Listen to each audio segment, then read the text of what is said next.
Et bonsoir, bonsoir et bienvenue dans ce nouveau live de Planétéo. Je suis Théo et je vous accueille ce soir sur ma planète pour un nouveau live de lecture. Et oui, ce soir, et si on lisait Orgueil et Préjugés, écrit par Jane Austen. C'est notre 6e live sur ce roman.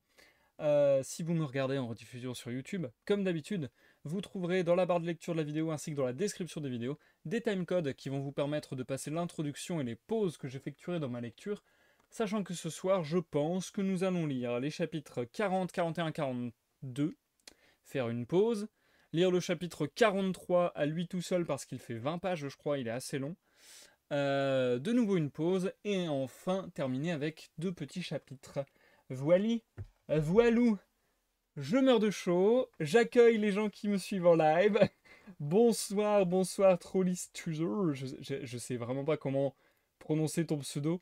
Est-ce que ça te dérange si je diminue à Troll ou Trolly? Ça sera plus facile pour moi. Et bonsoir, Mini. Bienvenue sur le live, bienvenue. J'espère que tu vas bien, j'espère que vous allez tous bien. Il fait chaud, il fait très chaud. Je me rends compte au fur et à mesure du moment où arrive la lecture. Je suis en train de clamser, en fait, tout simplement. Je ne suis pas dans un état des meilleurs états, je vais pas vous mytho. Depuis 2 3 jours, là, c'est pas facile. Je commence à avoir des maux de tête et tout, et aujourd'hui, c'est assez violent. Je pense que c'est les changements de température intempestifs, ça a un peu raison de mon moral et de ma qualité de vie et de plein de choses. Bref, donc je vais faire quand même du mieux possible ce soir, comme d'habitude, hein. Je vais me déshabiller au fur et à mesure, exactement. J'ai enlevé un petit bouton, je vais continuer doucement. Mais du coup, c'est vrai que là, je suis en train de crever.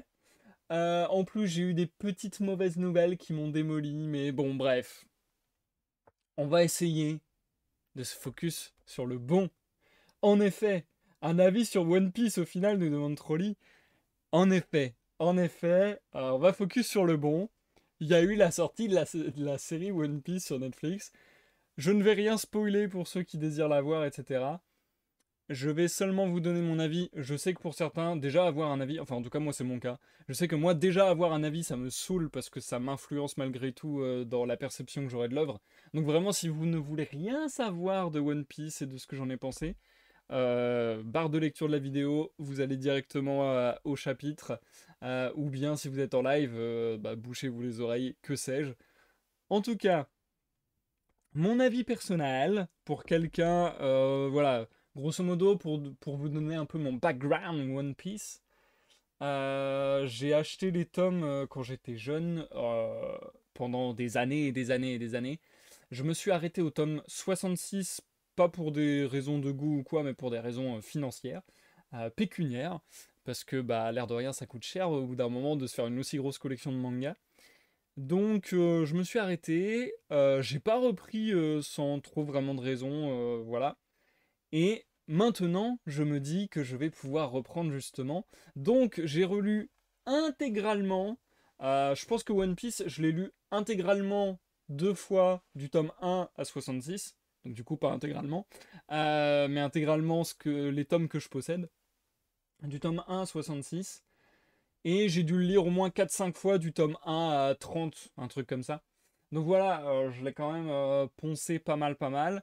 Je suis au courant de spoils qui arrivent beaucoup, beaucoup plus tard parce que ça me dérange pas du tout de m'informer sur les spoils et tout. Au contraire, ça m'intéresse vachement et ça m'intrigue toujours de voir où va l'histoire, même si j'ai pas continué à lire. Et là, j'ai repris, je me suis dit que ça serait un peu mon petit cadeau que je me ferais une fois de temps en temps, de me racheter un tome de One Piece. Donc du coup, j'ai acheté le tome 67 que vous pouvez voir juste là derrière mon doigt. Et je suis ultra hype. Donc voilà, c'est un peu mon background avec One Piece. Ce qui fait que la série Netflix, j'étais giga méga hype, au moins par curiosité de voir ce qu'ils allaient réussir à faire, puisque je pense partager l'avis de pas mal de gens en disant qu'en général, les adaptations en live action de manga, c'est une catastrophe. Euh, mais voilà, j'avais cette curiosité, je me suis dit on va laisser la chance au produit, on va voir. En voyant les bandes annonces, je me suis dit hmm, ça sent plutôt bon. On va voir ce que ça va donner. Encore une fois, j'ai essayé de me dire tant que j'ai pas vu, on va voir. Et puis hier, je me suis dit, bon, allez, je fais jamais ça parce que c'est pas ma manière de consommer des séries, mais même n'importe quel contenu. Mais je me suis dit, allez, on va binge-watcher ça parce que quand même One Piece, c'est pas rien dans mon panthéon. Donc du coup, je me suis maté les 8 épisodes d'affilée hier, dès la sortie. Sans aller dans le détail de ce que j'en pense, pour pas spoiler trop, encore une fois, je dirais que le manga, c'est une masterpiece. Le manga, pour moi, c'est vraiment génial, mais je pèse mes mots quand je dis génial, hein. Pour moi, le manga est génial. Genre, ça relève d'un certain génie d'avoir réussi à faire cette œuvre de la part de Monsieur Eiichiro Oda. Donc voilà, bref. La série, je dirais qu'elle est très correcte, sympa. Grosso modo, rien ne m'a choqué à l'extrême. Euh, et grosso modo, j'en suis sorti en me disant, ok, c'est une bonne adaptation. Je me suis dit que c'était une bonne adaptation. Qu'est-ce que j'entends par là? J'entends par, je vois difficilement comment, avec un format série, ils auraient pu faire quelque chose de mieux. Parce que, bah voilà, malgré tout, c'est pas le même format, c'est pas le même genre, entre guillemets, quoi. Donc ça aurait été compliqué, je trouve, de faire quelque chose ressemblant énormément au manga. Euh, Ça prend pas mal de liberté, le scénario prend beaucoup de raccourcis et aussi prend des embranchements différents. Mais je trouve que le scénario est relativement respectueux dans l'esprit. Et je trouve que surtout il est assez intelligemment fait pour justement se contraindre au format série. Donc, en rapiéçant 8 épisodes d'une heure comme ça, pour l'Artist Blue en gros, je trouve que ça s'en sort plutôt pas mal, voire plutôt bien. Donc voilà, mon avis c'est plutôt que c'est une bonne adaptation, c'est une série sympa, je regarderai la suite si suite il y a. J'espère qu'ils vont faire la suite parce que vraiment c'est vraiment quand même sympa et je pense qu'on n'a jamais eu d'adaptation en live action de manga aussi réussi pour le coup, je pense. Non, franchement, c'est à peu près tout ce que je peux dire sans spoiler. Il y a deux, trois éléments qui me tendent. Il y a deux, trois éléments, c'est vraiment des détails, hein, c'est vraiment pas grand-chose. Mais il y a deux, trois éléments qui m'ont bien tendu, qui m'ont bien fait. J'aurais bien aimé qu'il n'y ait pas ça. Mais bon. Euh, je vais pas dire quoi parce que ça risquerait de spoiler. L'une des choses, donne-nous les éléments. Ah, bah, je sais pas, j'ai envie de dire, mais en même temps, bon, ok, vraiment, si vous voulez pas, si vous ne voulez pas être spoilé, franchement, passez complètement du coup. Euh, Personnellement, le fait que Pipo, enfin que Usopp, ah oui, parce que moi, je suis de l'époque avec les mauvaises traductions. Donc bref, le fait que Usopp est un baiser de Kaya, ça m'a tendu. Parce que bah, Eiichiro Oda a pas mal parlé sur le fait que vraiment il voulait pas de romance dans One Piece, etc. etc. Et ça m'a pas mal tendu. Et en plus, je trouve qu'avec. Enfin, en fait, je trouve qu'avec la relation qu'entretiennent Usopp et Kaya, c'est un peu compréhensible. Et même dans le manga, ça serait compréhensible qu'il y ait ce genre de choses. Sauf que c'était pas présent dans le manga, que Eiichiro Oda a toujours voulu qu'il n'y ait pas de romance dans One Piece, ou pas, ou que ce soit pas le cœur de l'aventure, et ainsi de suite. Enfin bon, bref. Et là, je trouve que on passe trop vite sur les histoires, trop vite sur les éléments. Euh, et je trouve que ça. En fait, ouais, c'est même peut-être davantage de ce que je vais dire. Je trouve que ça ne fit pas à la personnalité du Sop du tout. Je sais pas pourquoi. Enfin, je sais pas. En tout cas, ça m'a choqué de voir ça dans One Piece. Je trouve que c'est pas One Piece. Mais bon. Ça peut être un détail pour vous, mais pour moi, ça veut dire beaucoup. Un autre élément qui m'a choqué, entre guillemets, là, C'est plus des éléments où je me dis, bon, c'est pas terrible ou c'est dommage, ça m'a moins choqué, on va dire. C'est l'apparence des hommes poissons, je la trouve pas terrible, je la trouve pas très réussie. Personnellement, Arlong et toute la bande, notamment Kurobi, c'est comme ça qu'il s'appelle, l'homme requin qui fait du karaté là. Wouah, je trouve l'apparence des hommes poissons vraiment pas terrible. Je trouve que ils sont zéro classe alors que dans le, dans le manga ils sont horribles, effrayants, slash classe, slash cool, enfin ça dépend lesquels en fait, mais ouais, du coup non. L'apparence des hommes poissons ça m'a pas trop plu. Et puis il y a quelques effets spéciaux qui sont quand même pas jolis. Quelques effets spéciaux qui sont quand même pas jolis. Du style sur Baggy le clown, par moment, quand sa tête est détachée et que le maquillage et les dents ne correspondent pas vraiment à l'acteur, c'est-à-dire qu'il y a des scènes où l'acteur a les dents blanches de chez Blanche et d'autres où il a les dents dégueulasses. Des scènes où tu vois clairement que la tête elle a été faite en synthèse ou beaucoup retouchée, alors que des fois c'est carrément une prise de vue de l'acteur donc ça choque beaucoup moins. Enfin bref, et du coup il y a ces moments-là où il y a des raccords maquillage et des raccords bouche qui fonctionnent pas, je trouve. Mais bon, bref, grosso modo, il y a deux, trois choses de ci, de là comme ça que je trouve pas terribles. Il y a rien que j'ai trouvé ultra choquant. Mais encore une fois, je trouve que c'est une bonne adaptation, mais je trouve que c'est très différent du manga. Ça, par contre, faut être honnête avec ça.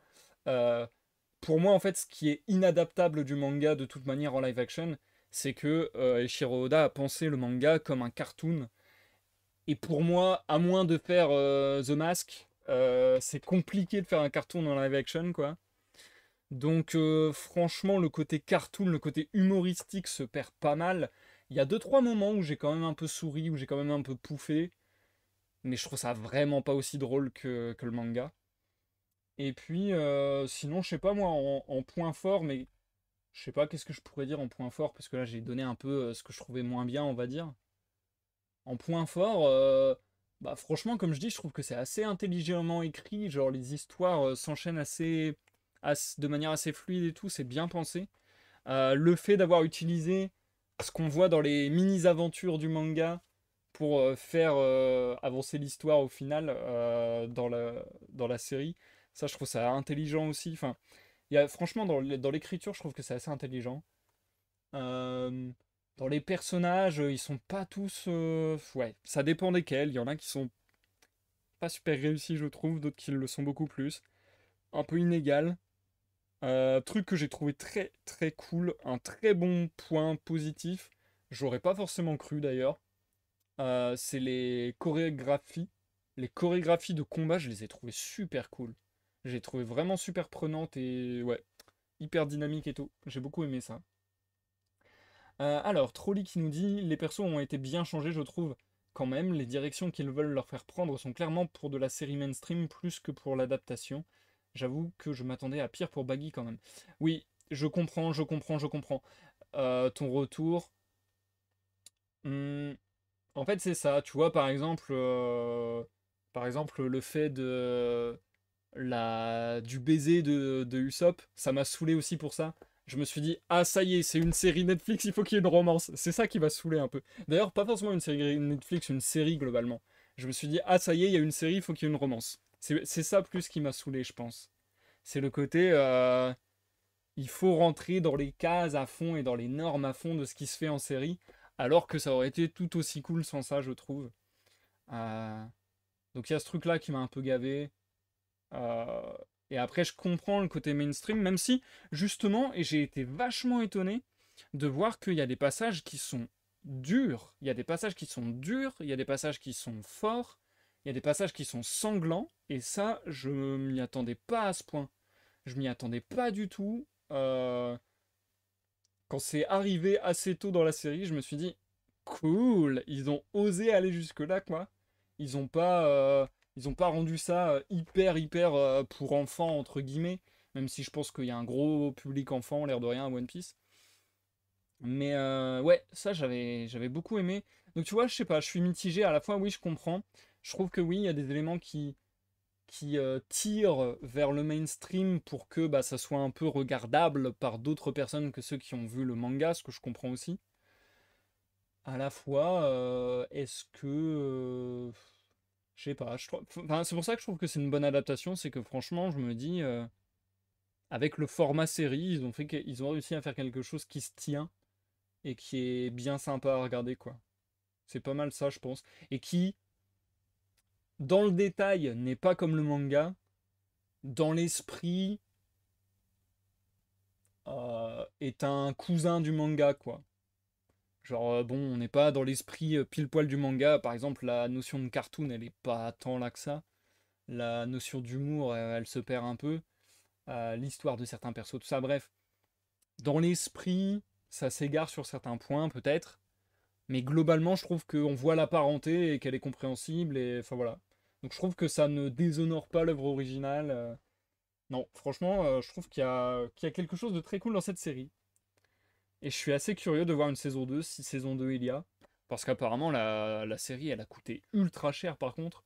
Donc, ouais, j'espère que ça se fera, ça serait cool. Même si je me dis, plus ça avance dans l'histoire One Piece, et plus il y a des choses impossibles à adapter en live action. Donc, ouais, je me demande vraiment si c'est possible qu'il y ait une suite au final. Même justement, scénaristiquement, je trouve que c'est intelligent ce qu'ils ont fait. Mais je me suis dit, ah, si l'histoire se poursuit, est-ce qu'ils vont réussir du coup à faire une histoire aussi intéressante avec les raccourcis qu'ils ont dû prendre et ainsi de suite. Bref. Hier, j'étais vraiment hype après avoir maté tout et pendant que je matais. Avec du recul aujourd'hui, j'ai trouvé ça un peu moins bien que ce que. Enfin voilà, je me dis, ouais, c'est un peu moins bien que le waouh que j'ai eu d'emblée. Parce que je pense que j'ai eu un waouh d'étonnement et de ah, ils ont réussi à faire un truc cool alors qu'on s'attendait plutôt pas à ce qu'ils y arrivent, entre guillemets. Euh, Ouais, je sais pas, j'aime pas donner des notes parce que ça veut trop rien dire et que c'est difficile, mais et puis ça peut changer d'un jour sur l'autre. Mais si je devais en donner une sur 20, allez, franchement, je trouve que c'est un bon. Je trouve que c'est un bon 17. Je trouve que c'est un bon 17 sur 20. Et si on me demande le manga ce que c'est, pour moi c'est du 20 sur 20. Voilà.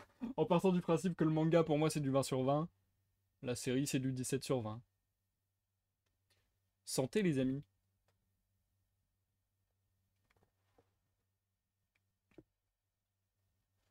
Bah ouais, je suis assez d'accord avec toi, Trolly. Ça a l'air quand même vachement d'appeler une suite, ne serait-ce qu'avec la scène de fin de saison, même si on est habitué aussi à ces scènes de fin de saison qui, au final, appellent une suite qui ne se fait jamais. Mais bon, je sais pas trop sur le développement et tout, j'ai aucune idée d'où ils en sont, je me suis pas renseigné. Enfin voilà, du coup j'ai parlé longuement. Écoutez, comme je disais, j'ai le tome 67 juste ici. Si vous voulez qu'on en parle, c'est avec plaisir. Mais j'ai également des nouveaux livres qui ont rejoint cette étagère, puisque j'ai mis tous les livres que j'allais être susceptible de lire avec vous en live dans les temps à venir. J'ai fait mes emplettes, et donc on passera bientôt à autre chose après Orgueil et Préjugés. Je ne suis pas encore sûr de quoi. Ce qui est quasiment certain, c'est qu'on va se faire une tentative de passer pardon, à plusieurs lectures simultanées. Donc voilà, dites-vous qu'après Orgueil et Préjugés, je pense, ou peut-être sur la fin d'Orgueil et Préjugés, je ne sais pas encore, on va peut-être essayer d'entamer 2 lectures par semaine à la fois. Le mardi et le vendredi resteront, et il y aurait un troisième créneau en plus pour une autre lecture. Bref. Et du coup, je speedrun étant donné que ouais, j'ai envie qu'on aille à la lecture quand même à un moment. Euh, En ce moment, je suis en train justement de m'entraîner, on va dire, à lire plusieurs choses à la fois parce que c'est vraiment pas dans mon ADN, j'ai vraiment du mal avec ça. Et en ce moment, je lis le tome 2 de Terry Pratchett. Comment vous dire que je vais vous donner la métaphore que j'ai donnée aux gens à qui j'en ai parlé.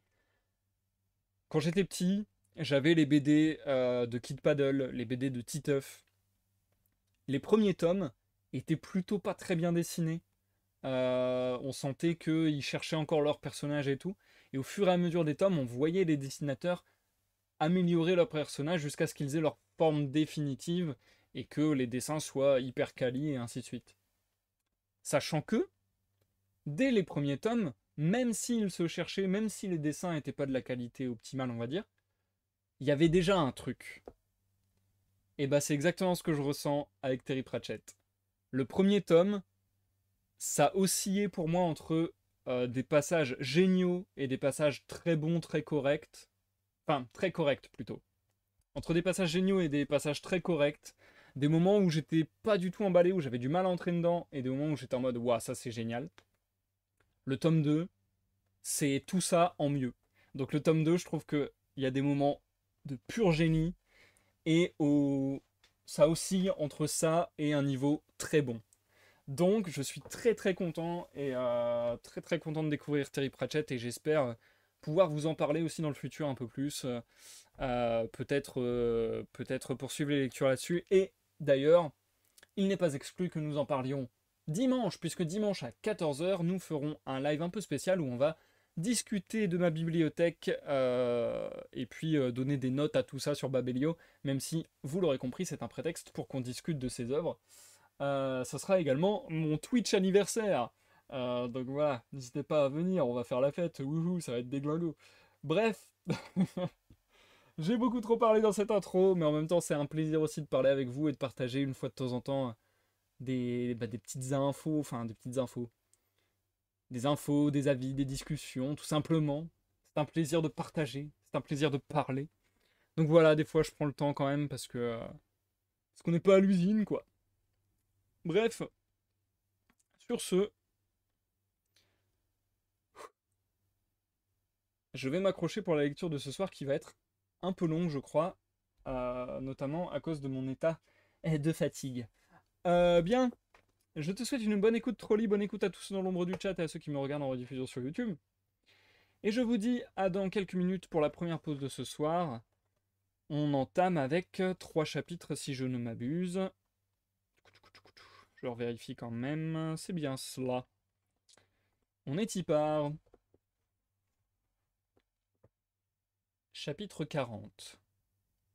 Elisabeth ne pouvait contenir plus longtemps l'impatience qu'elle éprouvait de mettre Jane au courant de ce qui s'était passé à Hunsford, en supprimant naturellement tous les détails qui se rapportaient à sa sœur. Elle lui annonça donc le lendemain qu'elle allait lui causer une grande surprise, et commença le récit de la scène qui avait eu lieu entre elle et Mr. Darcy. L'affection fraternelle de Jane lui faisait trouver tout naturel qu'on éprouvât de l'admiration pour Elisabeth, aussi sa surprise fut-elle modérée et fit bientôt place à d'autres sentiments.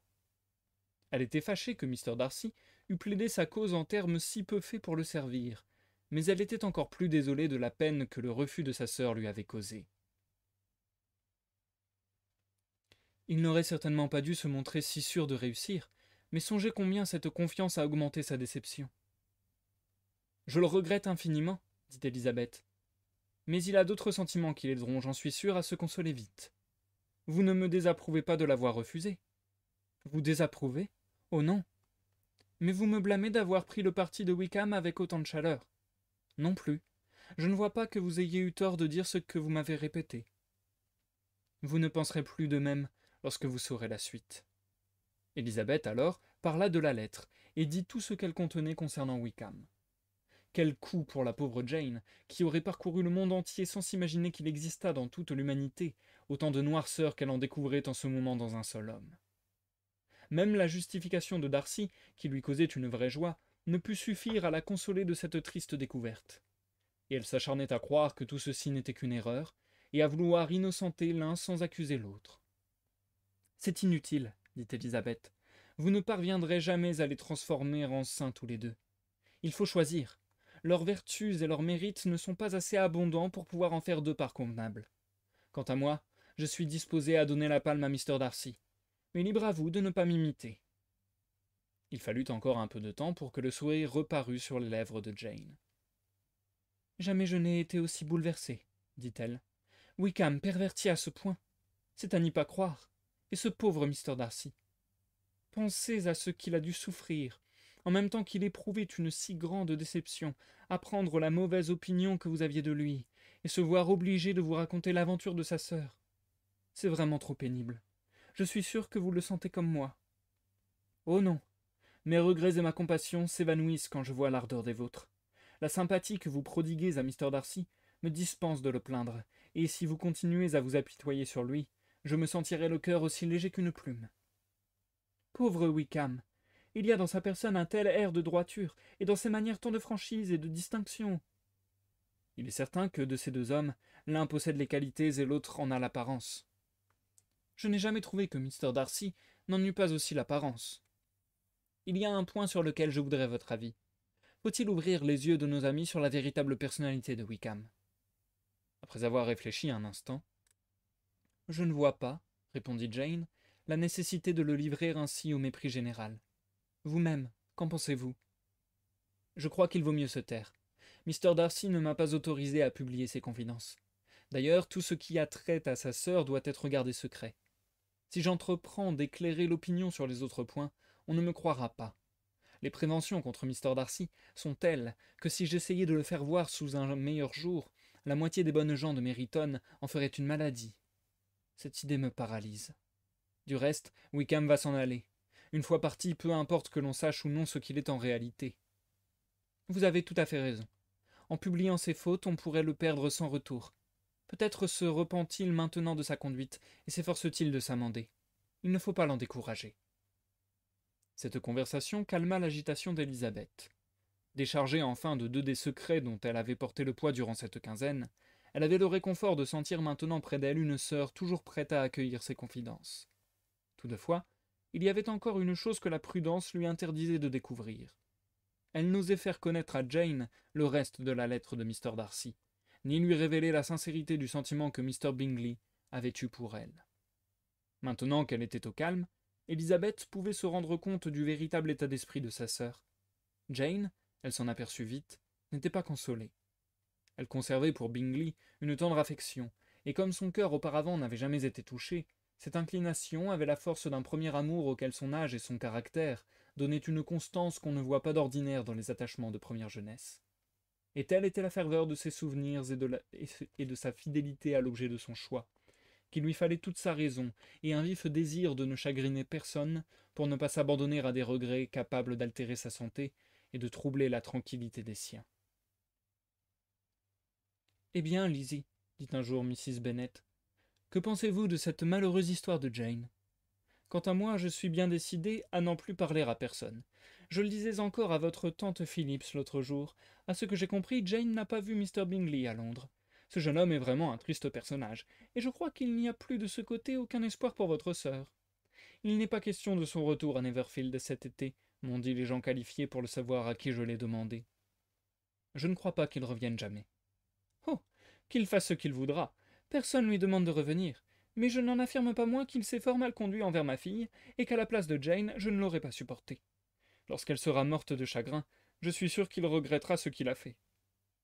Mais Élisabeth, à qui cette perspective ne donnait aucun réconfort, garda le silence. Alors, Lizzie, reprit bientôt sa mère, les Collins mènent une existence confortable. C'est bien, c'est très bien. J'espère seulement que cela durera. Et comment mange-t-on chez eux? Je suis sûr que Charlotte est une excellente ménagère. Si elle est seulement moitié aussi serrée que sa mère, elle fera d'assez sérieuses économies. Il n'y a rien d'extravagant, je présume, dans leur manière de vivre. Non, rien du tout. On doit regarder de près à la dépense, croyez-moi. Certes, en voilà qui auront soin de ne pas dépasser leurs revenus. Ils ne connaîtront jamais les embarras d'argent. Tant mieux pour eux. Je pense qu'ils parlent souvent du jour où, votre père disparu, ils seront maîtres de cette propriété. Ils considèrent sans doute Longbourn comme leur appartenant déjà. Ce sujet, ma mère, ne pouvait être abordé devant moi.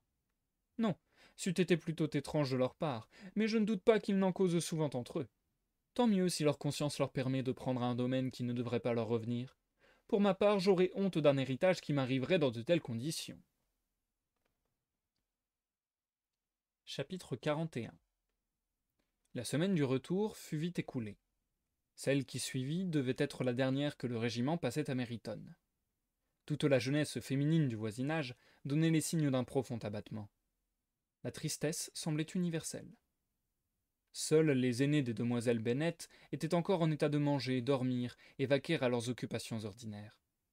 Cette insensibilité leur était du reste souvent reprochée par Kitty et Lydia, dont la détresse était infinie et qui ne pouvaient comprendre une telle dureté de cœur chez des membres de leur famille. Mon Dieu, qu'allons-nous faire, qu'allons-nous devenir s'exclamait-elle sans cesse dans l'amertume de leur désespoir.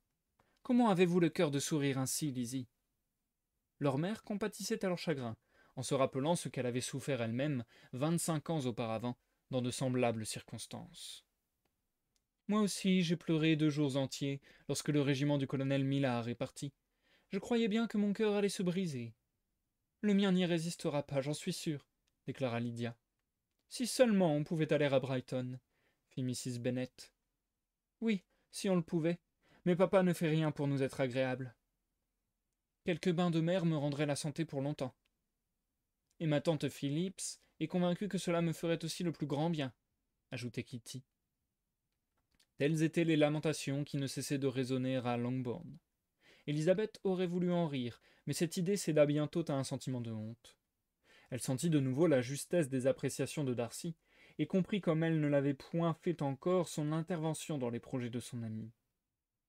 Mais toutes les sombres idées de Lydia s'envolèrent comme par enchantement, lorsqu'elle reçut de Mrs. Forster, la femme du colonel du régiment, une invitation à l'accompagner à Brighton. Cette amie incomparable était une femme toute jeune et tout récemment mariée. La bonne humeur et l'entrain qui les caractérisaient toutes deux l'avaient vite rapprochée de Lydia. Leur relation ne datait que de 3 mois, et, depuis 2 mois déjà, elles étaient sur un pied de grande intimité. Les transports de Lydia à cette nouvelle, la joie de sa mère, la jalousie de Kitty, ne peuvent se décrire. Lydia, ravie, parcourait la maison en réclamant bruyamment les félicitations de tout le monde, tandis qu'au salon, Kitty exhalait son dépit en termes aussi aigres qu'excessifs. « Je ne vois pas pourquoi Mrs. Forster ne m'a pas invité aussi bien que Lydia. J'ai autant de droits qu'elle à être invitée, plus même, puisque je suis son aînée de 2 ans. » En vain, Élisabeth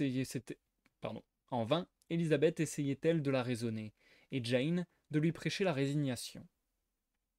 Élisabeth était si loin de partager la satisfaction de Mrs. Bennet qu'elle considérait cette invitation comme le plus sûr moyen de faire perdre à Lydia tout ce qui lui restait de bon sens. Aussi, malgré sa répugnance pour cette démarche, elle ne put s'empêcher d'aller trouver son père pour lui demander de ne point la laisser partir. Elle lui représenta le manque de tenue de sa sœur, le peu de profit qu'elle tirerait de la société d'une personne comme Mrs. Forster, et les dangers qu'elle courait à Brighton, où les tentations étaient certainement plus nombreuses que dans leur petit cercle de Meryton.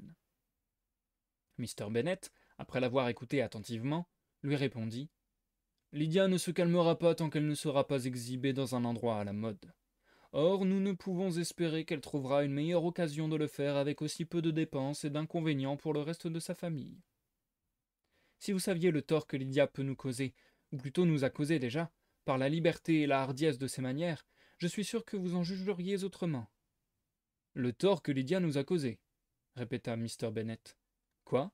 Aurait-elle mis en fuite un de vos soupirants? Pauvre petite Lizzie. Mais remettez-vous. Les esprits assez délicats pour s'affecter d'aussi peu de choses ne méritent pas d'être regrettés. Allons, faites-moi la liste de ces pitoyables candidats que cet écervelé de Lydia a effarouchés. Vous vous méprenez. Je n'ai point de tels griefs, et c'est à un point de vue général et non particulier que je parle en ce moment. C'est notre réputation, notre respectabilité qui peut être atteinte par la folle légèreté, l'assurance et le mépris de toute contrainte qui forment le fond du caractère de Lydia. Excusez-moi, mon père, de vous parler avec cette franchise, mais si vous ne prenez pas la peine de réprimer vous-même son exubérance et de lui apprendre que la vie est faite de choses plus sérieuses que celles qui l'occupent en ce moment, il sera bientôt impossible de la corriger, et Lydia se trouvera être à 16 ans la plus enragée coquette qui se puisse imaginer. Coquette aussi dans le sens le plus vulgaire du mot, sans autres attraits que sa jeunesse et un physique agréable, et que son ignorance et son manque de jugement rendront incapable de se préserver du ridicule que lui attirera sa fureur à se faire admirer. Kitty court les mêmes dangers, puisqu'elle suit en tout l'exemple de Lydia.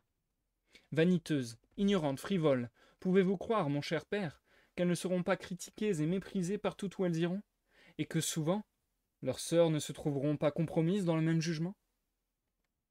Mr. Bennet, voyant la chaleur avec laquelle parlait sa fille, lui prit affectueusement la main et répondit « Ne vous tourmentez pas, ma chérie. Partout où l'on vous verra ainsi que Jane, vous serez appréciée et respectée. Nous n'aurons pas la paix à Longbourn si Lydia ne va pas à Brighton. Laissons-la y aller. Le colonel Forster est un homme sérieux qui ne la laissera courir aucun danger, et le manque de fortune de Lydia l'empêche heureusement d'être un objet de convoitise. À Brighton, d'ailleurs, elle perdra de son importance, même au point de vue du flirt. Les officiers y trouveront des femmes plus dignes de leurs hommages. Espérons plutôt que ce séjour la persuadera de son insignifiance. Élisabeth dut se contenter de cette réponse, et elle quitta son père déçue et peinée. Cependant, il n'était pas dans sa nature de s'appesantir sur les contrariétés. Elle avait fait son devoir. Se mettre en peine maintenant pour des maux qu'elle ne pouvait empêcher, ou les augmenter par son inquiétude, ne servirait à rien. L'indignation de Lydia et de sa mère eût été sans bornes si elles avaient pu entendre cette conversation. Pour Lydia, ce séjour à Brighton représentait toutes les possibilités de bonheur terrestre. Avec les yeux de l'imagination, elle voyait la ville aux rues encombrées de militaires, elle voyait les splendeurs du camp, avec les tentes alignées dans une imposante uniformité, tout rutilant d'uniformes, frémissant de jeunesse et de gaieté. Elle se voyait enfin l'objet des hommages d'un nombre impressionnant d'officiers. Qu'eût-elle pensé si elle avait su que sa sœur tentait de l'arracher à d'aussi merveilleuses perspectives? Élisabeth allait revoir Wickham pour la dernière fois.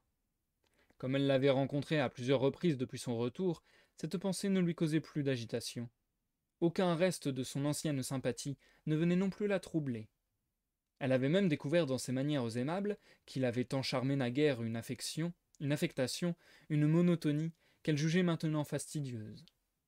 Le désir qu'il témoigna bientôt de lui renouveler les marques de sympathie particulières qu'il lui avait données au début de leur relation, après ce qu'elle savait, ne pouvait que l'irriter. Tout en se dérobant aux manifestations d'une galanterie frivole et vaine, la pensée qu'il pût la croire flattée de ses nouvelles avances et disposée à y répondre, lui causait une profonde mortification. Le jour qui précéda le départ du régiment, Wickham et d'autres officiers dînèrent à Longbourn. Élisabeth était si peu disposée à se séparer de lui en termes aimables qu'elle profita d'une question qu'il lui posait sur son voyage à Hunsford pour mentionner le séjour de 3 semaines que Mr. Darcy et le colonel Fitzwilliam avaient fait à Rosings, et demanda à Wickham s'il connaissait ce dernier.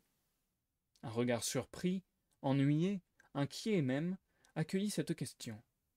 Toutefois, après un instant de réflexion, il reprit son air souriant pour dire qu'il avait vu le colonel Fitzwilliam jadis, et, après avoir observé que c'était un gentleman, demanda à Élisabeth s'il lui avait plu. Elle lui répondit par l'affirmative. D'un air indifférent, il ajouta « Combien de temps dites-vous qu'il a passé à Rosings ?»« 3 semaines environ. »« Et vous l'avez vu souvent ?»« Presque journalement. »« Il ressemble assez peu à son cousin. »« En effet, mais je trouve que Mr. Darcy gagne à être connu. »« Vraiment ?» s'écria Wickham avec un regard qui n'échappa point à Élisabeth. « Et pourrais-je vous demander... » Mais se ressaisissant, il ajouta d'un ton plus enjoué. « Est-ce dans ses manières qu'il a gagné ? A-t-il daigné ajouter un peu de civilité à ses façons ordinaires ? Car je n'ose espérer, dit-il d'un ton plus grave, que le fond de sa nature ait changé. »« Oh, non, répliqua Élisabeth.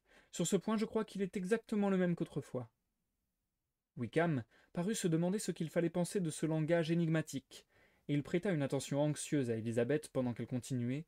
« Quand je dis qu'il gagne à être reconnu, je ne veux pas dire que ses manières ou sa tournure d'esprit s'améliorent, mais qu'en le connaissant plus intimement, on est à même de mieux l'apprécier. » La rougeur qui se répandit sur le visage de Wickham et l'inquiétude de son regard dénoncèrent le trouble de son esprit.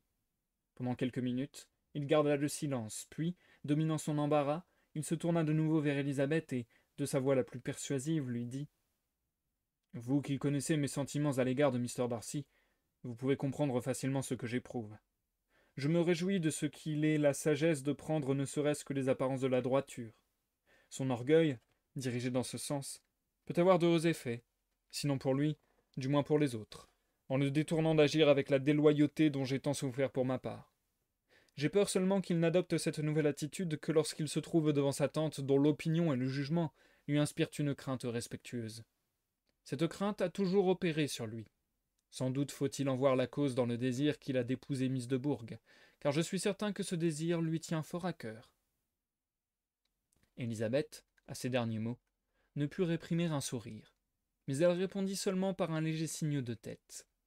Pendant le reste de la soirée, Wickham montra le même entrain que d'habitude, mais sans plus rechercher sa compagnie. Et lorsqu'ils se séparèrent à la fin, ce fut avec la même civilité de part et d'autre, et peut-être bien aussi le même désir de ne jamais se revoir. Lydia accompagnait les Forster à Meryton, d'où le départ devait avoir lieu le lendemain matin de fort bonne heure. La séparation fut plus tapageuse qu'émouvante. Kitty fut la seule à verser des larmes, mais des larmes d'envie.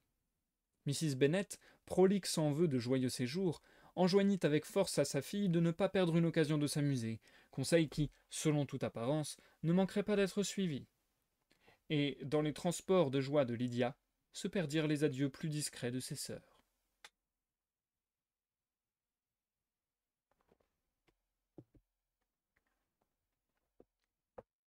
Chapitre 42. Si Élisabeth n'avait eu sous les yeux que le spectacle de sa propre famille, elle n'aurait pu se former une idée très avantageuse de la félicité conjugale. Son père, séduit par la jeunesse, la beauté et les apparences d'une heureuse nature, avait épousé une femme dont l'esprit étroit et le manque de jugement avaient eu vite fait d'éteindre en lui toute véritable affection. Avec le respect, l'estime et la confiance, tous ses rêves de bonheur domestique s'étaient trouvés détruits.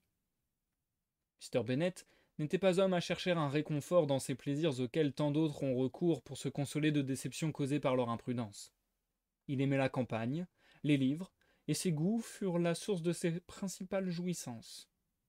La seule chose dont il fut redevable à sa femme était l'amusement que lui procuraient son ignorance et sa sottise. Ce n'est évidemment pas le genre de bonheur qu'un homme souhaite devoir à sa femme, mais, à défaut du reste, un philosophe se contente des distractions qui sont à sa portée. Ce qu'il y avait d'incorrect à cet égard dans les manières de Mr. Bennet n'échappait point à Élisabeth, et l'avait toujours peinée. Cependant, appréciant les qualités de son père, et touchée de l'affectueuse prédilection qu'il lui témoignait, elle essayait de fermer les yeux sur ce qu'elle ne pouvait approuver, et tâchait d'oublier ces atteintes continuelles au respect conjugal qui, en exposant une mère à la critique de ses propres enfants, étaient si profondément regrettables. Mais elle n'avait jamais compris, comme elle le faisait maintenant, les désavantages réservés aux enfants nés d'une union si mal assortie, ni le bonheur qu'auraient pu ajouter à leur existence les qualités très réelles de leur père, s'il avait seulement pris la peine de les cultiver davantage. Or, la joie qu'elle eut de voir s'éloigner Wickham, Élisabeth n'eut guère à se féliciter du départ du régiment. Les réunions au dehors avaient perdu de leur animation, tandis qu'à la maison, les gémissements de sa mère et de ses sœurs sur le manque de distraction ôtaient tout agrément du cercle familial. Somme toute, il lui fallait reconnaître, après tant d'autres, qu'un événement auquel elle avait aspiré avec tant d'ardeur ne lui apportait pas toute la satisfaction qu'elle en attendait. Lydia, en partant, avait fait la promesse d'écrire souvent et avec grands détails à sa mère et à Kitty. Mais ses lettres étaient toujours très courtes et se faisaient attendre longtemps. Celles qu'elle adressait à sa mère contenaient peu de choses. Elle revenait avec son amie de la bibliothèque où elle avait rencontré tel ou tel officier. Elle avait vu des toilettes qui l'avaient transportée d'admiration. Elle-même avait acheté une robe et une ombrelle dont elle aurait voulu envoyer la description, mais elle devait terminer sa lettre en toute hâte parce qu'elle entendait Mrs. Forster qui l'appelait pour se rendre avec elle au camp. Les lettres à Kitty, plus copieuses, n'en apprenaient guère plus, car elles étaient trop pleines de sous-entendus pour pouvoir être communiquées au reste de la famille. Au bout de 2 ou 3 semaines après le départ de Lydia, la bonne humeur et l'entrain reparurent à Longbourn. Tout reprenait aux environs un aspect plus joyeux. Les familles qui avaient passé l'hiver à la ville revenaient, et avec elles, les élégances et les distractions de la belle saison. Mrs. Bennet retrouvait sa sérénité agressive, et Kitty, vers le milieu de juin, se trouva assez remise pour pouvoir entrer dans Meryton sans verser de larmes. Le temps fixé pour l'excursion dans le nord approchait, quand, à peine une quinzaine de jours auparavant, arriva une lettre de Mrs. Gardiner qui, tout ensemble, en retardait la date et en abrégeait la durée. Mr. Gardiner était retenu par ses affaires jusqu'en juillet, et devait être de retour à Londres à la fin du même mois. Ceci laissait trop peu de temps pour aller si loin et visiter tout ce qu'il se proposait de voir. Mieux valait renoncer au lac et se contenter d'un programme plus modeste. Le nouveau plan de Mr. et Mrs. Gardiner était de ne pas dépasser le Derbyshire. Il y avait assez à voir dans cette région pour occuper la plus grande partie de leurs 3 semaines de voyage, et Mrs. Gardiner trouvait à ce projet un attrait particulier. La petite ville, où elle avait vécu plusieurs années, et où il pensait s'arrêter quelques jours, l'attirait autant que les beautés fameuses de Matlock, Chatsworth et Dovedale. Élisabeth éprouva un vif désappointement. C'était son rêve de visiter la région des lacs, mais disposée par nature à s'accommoder de toutes les circonstances, elle ne fut pas longue à se consoler. Le Derbyshire lui rappelait bien des choses. Il lui était impossible de voir ce nom sans penser à Pemberley et à son propriétaire. Tout de même, pensa-t-elle, je puis bien pénétrer dans le comté qu'il habite et y dérober quelques cristaux de space sans qu'il m'aperçoive. Les 4 semaines d'attente finirent par s'écouler, et Mr. et Mrs. Gardiner arrivèrent à Longbourn avec leurs 4 enfants. Ceux-ci, 2 petites filles de 6 et 8 ans et 2 garçons plus jeunes, devaient être confiés aux soins de leur cousine Jane, qui jouissait auprès d'eux d'un grand prestige, et que son bon sens et sa douceur adaptaient exactement à la tâche de veiller sur eux, de les instruire, de les distraire et de les gâter. Les Gardiner ne restèrent qu'une nuit à Longbourn. Dès le lendemain matin, ils repartaient avec Élisabeth en quête d'impressions et de distractions nouvelles. Il y avait au moins un plaisir dont ils se sentaient assurés, celui de vivre ensemble dans une entente parfaite. Tous 3 étaient également capables de supporter gaiement les ennuis inévitables du voyage, d'en augmenter les agréments par leur belle humeur, et de se distraire mutuellement en cas de désappointement. Ce n'est point notre intention de donner ici une description du Derbyshire, ni des endroits renommés que traversait la route, Oxford, Warwick, Kenilworth. Le lieu qui nous intéresse se limite à une petite portion du Derbyshire. Après avoir vu les principales beautés de la région, nos voyageurs se dirigèrent vers la petite ville de Lambton, ancienne résidence de Mrs. Gardiner, où elle avait appris qu'elle retrouverait quelques connaissances. À moins de 5 miles avant Lambton, dit Mrs. Gardiner à Elizabeth, se trouvait situé Pemberley, non pas directement sur leur route, mais à une distance d'1 ou 2 miles seulement. En arrêtant leur itinéraire, la veille de leur arrivée, Mrs. Gardiner exprima le désir de revoir le château et, son mari ayant déclaré qu'il ne demandait pas mieux, elle dit à Élisabeth « N'aimeriez-vous pas, ma chérie, à faire la connaissance d'un endroit dont vous avez entendu parler si souvent? C'est là que Wickham a passé toute sa jeunesse. » Élisabeth était horriblement embarrassée. Sa place, elle le sentait bien, n'était pas à Pemberley, et elle laissa voir qu'elle était peu tentée par cette visite. En vérité, elle était fatiguée de voir les châteaux. Après en avoir tant parcouru, elle n'éprouvait plus aucun plaisir à contempler des rideaux de satin et des tapis somptueux. Mrs. Gardiner se moqua d'elle. « S'il n'était question que de voir une maison richement meublée, dit-elle, je ne serais pas tentée non plus. Mais le parc est magnifique et renferme quelques-uns des plus beaux arbres de la contrée. » Élisabeth ne dit plus rien, mais le projet ne pouvait lui convenir. L'éventualité d'une rencontre avec Mr. Darcy s'était présentée immédiatement à son esprit, et cette seule pensée la faisait rougir. Mieux vaudrait, pensa-t-elle, parler ouvertement à sa tante que de courir un tel risque. Ce parti, cependant, présentait lui aussi des inconvénients, et en fin de compte, elle résolut de n'y avoir recours que si l'enquête qu'elle allait faire elle-même lui révélait la présence de Darcy à Pemberley. Le soir, en se retirant, elle demanda à la femme de chambre des renseignements sur Pemberley. N'était-ce pas un endroit intéressant? Comment se nommaient les propriétaires? Enfin, cette question fut posée avec un peu d'angoisse. Y résidaient-ils en ce moment? À sa grande satisfaction, la réponse à sa dernière demande fut négative, et le lendemain matin, lorsque le sujet fut remis en question, Élisabeth put répondre d'un air naturel et indifférent que le projet de sa tante ne lui causait aucun déplaisir. Il fut donc décidé qu'on passerait par Pemberley. Et c'est la fin du chapitre 42.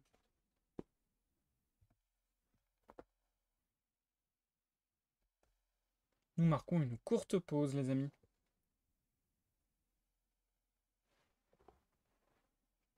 Et du coup, bonsoir Zikael, comment vas-tu? Comment vas-tu? Et merci pour ton renouvellement d'abonnement, c'est très gentil. Je suis en train de me dire, je vais être franc avec vous, je vais jouer franc en jeu. À la fois, en fait j'ai 2 choses à vous dire. À la fois, j'ai envie de continuer l'histoire parce qu'elle est assez intéressante et que là je me dis, à Pemberley il va se passer des choses, ça va être intéressant.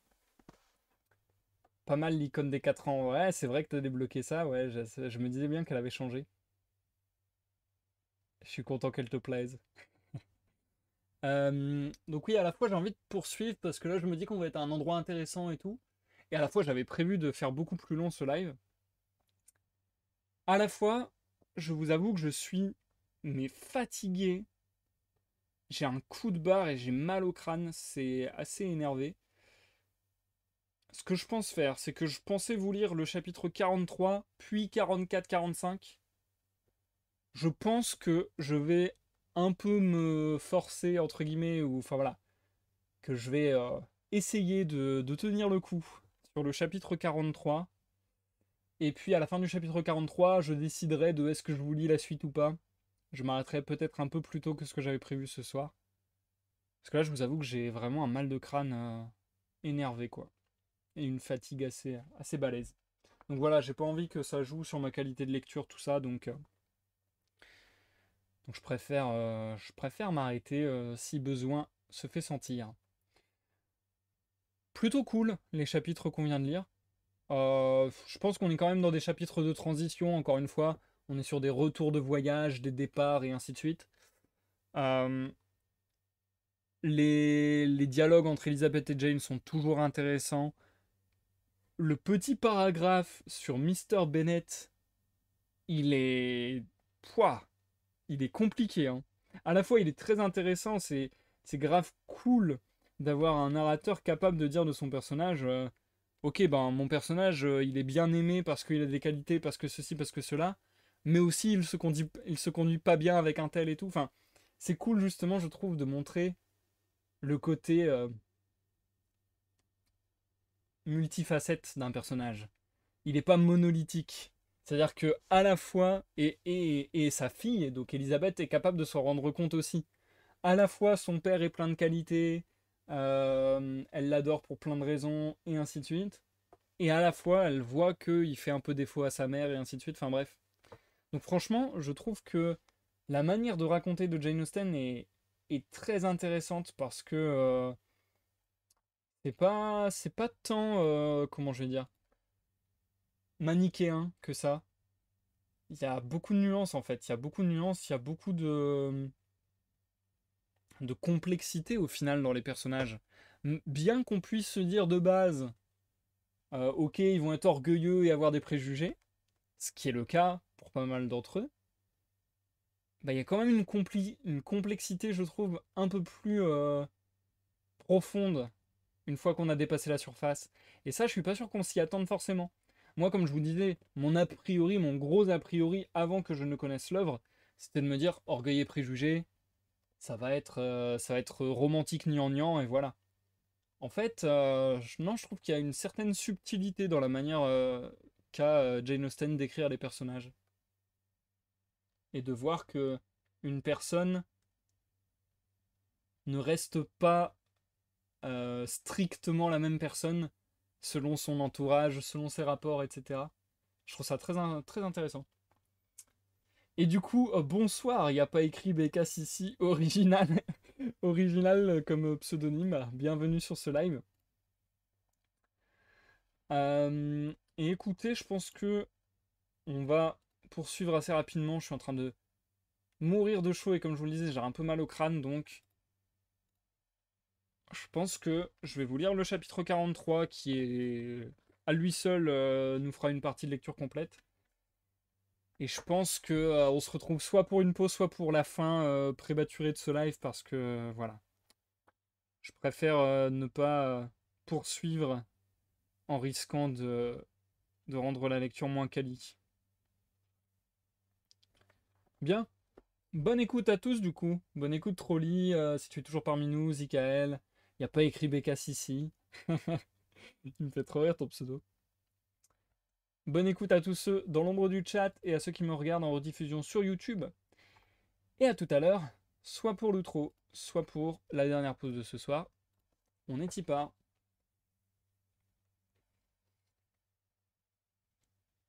Chapitre 43.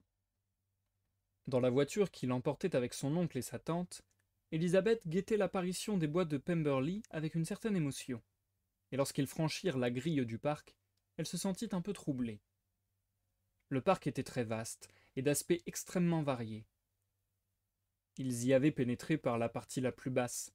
Après une montée d'un demi-mille environ à travers une belle étendue boisée, ils se trouvèrent au sommet d'une colline d'où le regard était tout de suite frappé par la vue de Pemberley House, située de l'autre côté de la vallée, vers laquelle la route descendait en lacets assez brusques.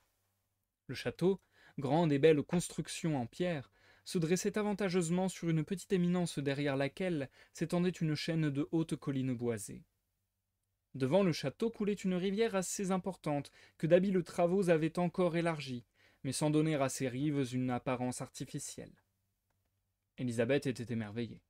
Jamais encore elle n'avait vu un domaine dont le pittoresque naturel eût été aussi bien respecté. La voiture descendit la colline, traversa le pont et vint s'arrêter devant la porte. Tandis qu'elle examinait de près l'aspect de la maison, la crainte de rencontrer son propriétaire vint de nouveau saisir Élisabeth. Si jamais la femme de chambre de l'hôtel s'était trompée. Son oncle, ayant demandé si l'on pouvait visiter le château, on les fit entrer dans le hall et, pendant qu'ils attendaient l'arrivée de la femme de charge, Élisabeth put à loisir s'étonner de se voir en cet endroit. La femme de charge était une personne âgée, d'allure respectable, moins importante et beaucoup plus empressée qu'Élisabeth ne s'y attendait. Tous trois la suivirent dans la salle à manger. Après avoir jeté un coup d'œil à cette vaste pièce de proportions harmonieuses et somptueusement meublée, Élisabeth se dirigea vers la fenêtre pour jouir de la vue. La colline boisée qu'ils venaient de descendre et qui, à distance, paraissait encore plus abrupte, formait un admirable vis-à-vis. Le parc, sous tous ses aspects, était charmant, et c'était avec ravissement qu'elle contemplait la rivière bordée de bouquets d'arbres et la vallée sinueuse aussi loin que l'œil pouvait en suivre les détours. Dans chaque salle où l'on passait, le point de vue changeait, et de chaque fenêtre il y avait de nouvelles beautés à voir. Les pièces étaient de vastes proportions, et le mobilier en rapport avec la fortune du propriétaire. Élisabeth nota avec une certaine admiration qu'il n'y avait rien de voyant ou d'inutilement somptueux comme à Rosings. Et dire que de cette demeure je pourrais être la châtelaine, songeait-elle. Ces pièces seraient pour moi un décor familier. Au lieu de les visiter comme une étrangère, je pourrais y recevoir mon oncle et ma tante. Mais non, pensa-t-elle en se ressaisissant, ceci n'aurait pas été possible. Mon oncle et ma tante auraient été perdus pour moi. Jamais je n'aurais été autorisée à la recevoir ici. Cette réflexion arrivait à point pour la délivrer de quelque chose qui ressemblait à un regret. Il lui tardait de demander à la femme de charge si son maître était réellement absent, mais elle ne pouvait se résoudre à le faire.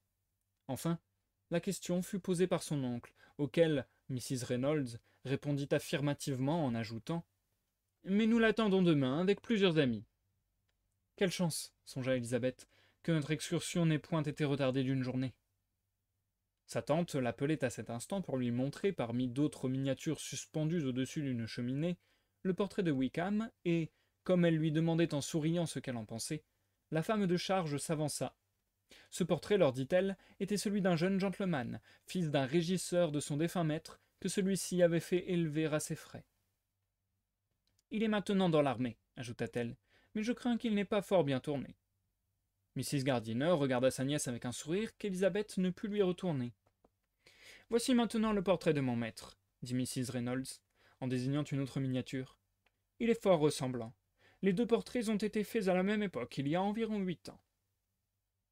J'ai entendu dire que votre maître était très bien de sa personne, dit Mrs. Gardiner en examinant la miniature. Voilà certainement une belle physionomie. Mais vous, Lizzie, vous pouvez nous dire si ce portrait est ressemblant. Cette jeune demoiselle connaîtrait-elle Mr. Darcy demanda la femme de charge en regardant Élisabeth avec une nuance de respect plus marquée. Un peu, répondit la jeune fille en rougissant. N'est-ce pas, mademoiselle, qu'il est très bel homme? Certainement. Pour ma part, je n'en connais point d'aussi bien. Dans la galerie au premier, vous verrez de lui un portrait plus grand et plus beau. Cette chambre était la pièce favorite de mon défunt maître. Il tenait beaucoup à ces miniatures, et on les a laissées disposées exactement comme elles l'étaient de son temps. Élisabeth comprit alors pourquoi la miniature de Wickham se trouvait là parmi les autres. Mrs. Reynolds appela leur attention sur un portrait de Miss Darcy à l'âge de 8 ans. « Miss Darcy est-elle aussi bien que son frère » demanda Mrs. Gardiner. « Oui, madame, c'est une fort belle jeune fille et si bien douée.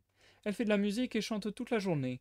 Dans la pièce voisine, il y a un nouvel instrument qui vient d'être apporté pour elle, un cadeau de mon maître.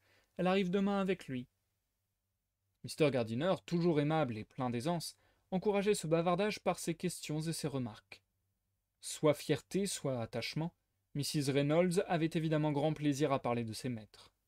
« Mr. Darcy réside-t-il souvent à Pimberley ?»« Pas autant que nous le souhaiterions, monsieur, mais il est bien ici la moitié de l'année, et Miss Darcy y passe toujours les mois d'été. »« Excepté quand elle va à Ramsgate, pensa Élisabeth.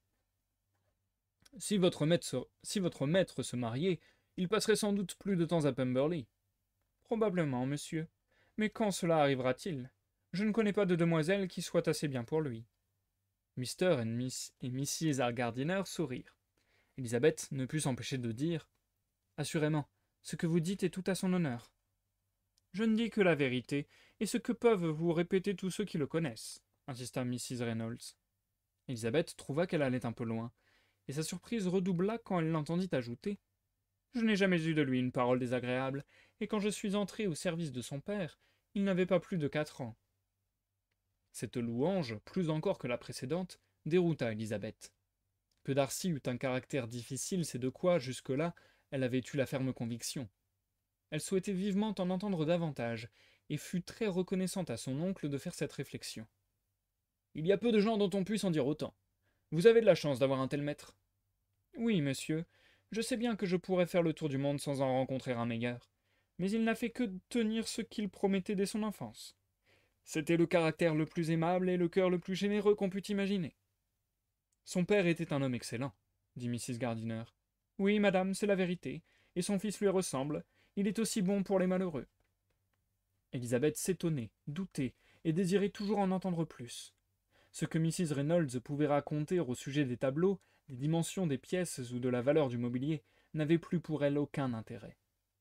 Mr. Gardiner, extrêmement amusé par l'espèce d'orgueil familial auquel il attribuait l'éloge démesuré que la femme de charge faisait de son maître, ramena bientôt la conversation sur le même sujet, et, tout en montant le grand escalier, Mrs. Reynolds énuméra chaleureusement les nombreuses qualités de Mr. Darcy. C'est le meilleur propriétaire et le meilleur maître qu'on puisse voir, non pas un de ces jeunes écervelés d'aujourd'hui qui ne songent qu'à s'amuser. Vous ne trouverez pas un de ses tenanciers ou de ses domestiques pour dire de lui autre chose que du bien. Certaines gens, je le sais, le trouvent fier. Pour moi, je ne m'en suis jamais aperçu. C'est, j'imagine, parce qu'il est plus réservé que les autres jeunes gens de son âge. Sous quel jour avantageux tout ceci le fait voir, pensa Elizabeth. La façon dont il s'est conduit avec notre pauvre ami ne correspond guère à ce beau portrait, chuchota Mrs. Gardiner à l'oreille de sa nièce. Peut-être avons-nous été trompés? C'est peu probable. Nos renseignements viennent de trop bonnes sources. Lorsqu'ils eurent atteint le vaste palier de l'étage supérieur, Mrs. Reynolds les fit entrer dans un très joli boudoir, clair et élégant, et leur expliqua qu'il venait d'être installé pour faire plaisir à Miss Darcy, qui s'était enthousiasmée de cette pièce durant son dernier séjour. Mr. Darcy est véritablement très bon frère, dit Elizabeth en s'avançant vers l'une des fenêtres. Mrs. Reynolds riait d'avance à l'idée du ravissement de sa jeune maîtresse, quand elle pénétrerait dans ce boudoir. Et c'est toujours ainsi qu'il agit, ajouta-t-elle. Il suffit que sa sœur exprime un désir pour le voir aussitôt réalisé. Il n'y a pas de chose au monde qu'il ne ferait pour elle. Il ne restait plus à voir que 2 ou 3 des chambres principales et la galerie de tableaux. Dans celle-ci, il y avait beaucoup d'œuvres de valeur, mais Élisabeth, qui ne s'y connaissait point, préféra se diriger vers quelques fusains de Miss Darcy, dont les sujets étaient plus à sa portée. Puis elle se mit à passer rapidement en revue les portraits de famille, cherchant la seule figure qu'elle pût y reconnaître. À la fin, elle s'arrêta devant une toile dont la ressemblance était frappante. Élisabeth y retrouvait le sourire même qu'elle avait vu quelquefois à Darcy lorsqu'elle la regardait. Elle resta quelques instants en contemplation, et ne quitta point la galerie sans être revenue donner un dernier coup d'œil au tableau. En cet instant, il y avait certainement dans ses sentiments à l'égard de l'original plus de mansuétude qu'elle n'en avait jamais ressenti. Les éloges prodigués par Mrs. Reynolds n'étaient pas de qualité ordinaire, et quelle louange a plus de valeur que celle d'un serviteur intelligent. Comme frère, maître, propriétaire, songeait Élisabeth, de combien de personnes Mr. Darcy ne tenait-il pas le bonheur entre ses mains? Que de bien ou que de mal il était en état de faire? Tout ce que la femme de charge avait raconté était entièrement en son honneur. Arrêtée devant ce portrait dont le regard semblait la fixer, Élisabeth pensait au sentiment que Darcy avait eu pour elle avec une gratitude qu'elle n'avait jamais encore éprouvée. Elle se rappelait la chaleur avec laquelle ce sentiment lui avait été déclaré, et oubliait un peu ce qui l'avait blessé dans son expression. Quand la visite fut terminée, ils redescendirent au rez-de-chaussée, et, prenant congé de la femme de charge, trouvèrent le jardinier qui les attendait à la porte d'entrée. En traversant la pelouse pour descendre vers la rivière, Élisabeth se retourna pour jeter encore un regard à la maison. Ses compagnons l'imitèrent, et, pendant que son oncle faisait des conjectures sur la date de la construction, le propriétaire en personne apparut soudain sur la route qui venait des communs situés en arrière du château. 20 mètres à peine les séparaient, et son apparition avait été si subite qu'il était impossible à Élisabeth d'échapper à sa vue. Leurs yeux se rencontrèrent, et tous deux rougirent violemment. Mr. Darcy tressaillit, et resta comme figé par la surprise. Mais se ressaisissant aussitôt, il s'avança vers le petit groupe et adressa la parole à Élisabeth, sinon avec un parfait sang-froid, du moins avec la plus grande politesse. Celle-ci, en l'apercevant, avait esquissé instinctivement un mouvement de retraite, mais s'arrêta en le voyant approcher, et reçut ses hommages avec un indicible embarras.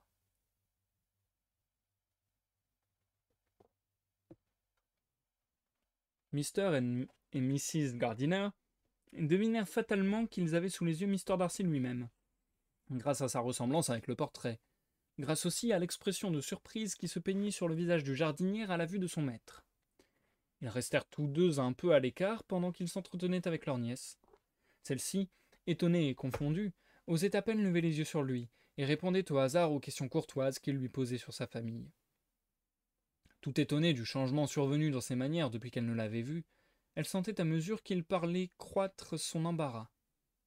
L'idée qu'il devait juger déplacer sa présence en ces lieux lui faisait de cet entretien un véritable supplice. Mr. Darcy, lui-même, ne semblait guère plus à l'aise. Sa voix n'avait pas sa fermeté habituelle, et la façon dont à plusieurs reprises il la questionna sur l'époque où elle avait quitté Longbourn et sur son séjour en Derbyshire marquait clairement le trouble de son esprit. À la fin, toute idée sembla lui manquer, et il resta quelques instants sans dire un mot. Enfin, il retrouva son sang-froid et prit congé. Mr. et Mrs. Gardiner, rejoignant leur nièce, se mirent à louer la belle prestance de Mr. Darcy. Mais Élisabeth ne les entendait pas, et tout absorbée par ses pensées, elle les suivait en silence. Elle était accablée de honte et de dépit. Cette visite à Pemberley était un acte des plus inconsidérés et des plus regrettables. Comme elle avait dû paraître étrange à Mr. Darcy. Il allait croire qu'elle s'était mise tout exprès sur son chemin.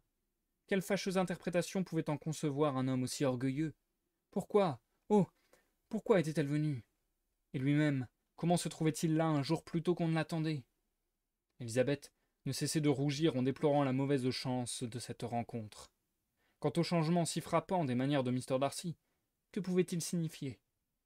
Cette grande politesse, l'amabilité qu'il avait mise à s'enquérir de sa famille. Jamais elle ne l'avait vu aussi simple, jamais elle ne l'avait entendu s'exprimer avec autant de douceur. Quel contraste avec leur dernière rencontre dans le parc de Rosings, lorsqu'il lui avait remis sa lettre. Elle ne savait qu'en penser. Il suivait maintenant une belle allée longeant la rivière, et à chaque pas surgissaient de nouveaux et pittoresques points de vue. Mais tout ce charme était perdu pour Élisabeth. Elle répondait sans entendre, et regardait sans voir. Sa pensée était à Pemberley House avec Mr. Darcy. Elle brûlait de savoir ce qui s'agitait dans son esprit en ce moment, avec quel sentiment il pensait à elle, et si, contre toute vraisemblance, son amour durait encore. Peut-être n'avait-il montré tant de courtoisie que parce qu'il se sentait indifférent. Pourtant, le ton de sa voix n'était pas celui de l'indifférence. Elle ne pouvait dire si c'était avec plaisir ou avec peine qu'il l'avait revu, mais certainement, ce n'était pas sans émotion.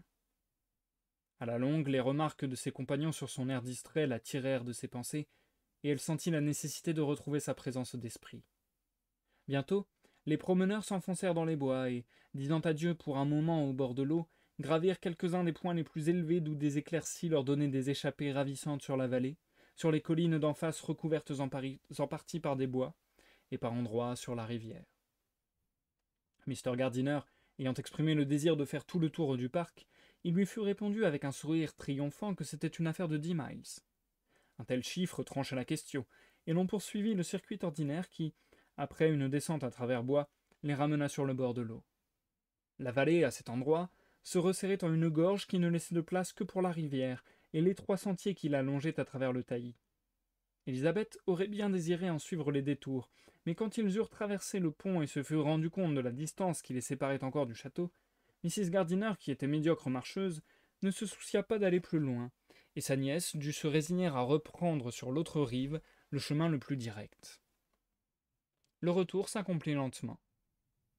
Mr. Gardiner, grand amateur de pêche, s'attardait à interroger le jardinier sur les truites et à guetter leur apparition dans la rivière. Pendant qu'ils avançaient ainsi à petits pas, Ils eurent une nouvelle surprise et, non moins étonnés qu'à la précédente rencontre, Elizabeth vit apparaître à peu de distance Mr. Darcy, qui se dirigeait de leur côté. L'allée qu'ils suivaient, moins ombragée que celle de l'autre rive, leur permettait de le voir s'approcher. Elizabeth, mieux préparée cette fois à une entrevue, se promit de montrer plus de sang-froid s'il avait vraiment l'intention de les aborder. Peut-être, après tout, allait-il prendre un autre chemin. Un tournant qui le déroba à leur vue le lui fit croire un instant, mais le tournant dépassé, elle le trouva immédiatement devant elle. Un coup d'œil lui suffit pour voir qu'il n'avait rien perdu de son extrême courtoisie. Ne voulant pas être en reste de politesse, elle se mit, dès qu'il l'eut abordée, à vanter les beautés du parc, mais à peine eut-elle prononcé les mots délicieux, charmants, que des souvenirs fâcheux lui revinrent. Elle s'imagina que, dans sa bouche, l'éloge de Pemberley pouvait être mal interprété, rougit et s'arrêta. Mrs. Gardiner était restée en arrière. Lorsque Elizabeth se tut, Mr. Darcy lui demanda si elle voulait bien lui faire l'honneur de le présenter à ses amis.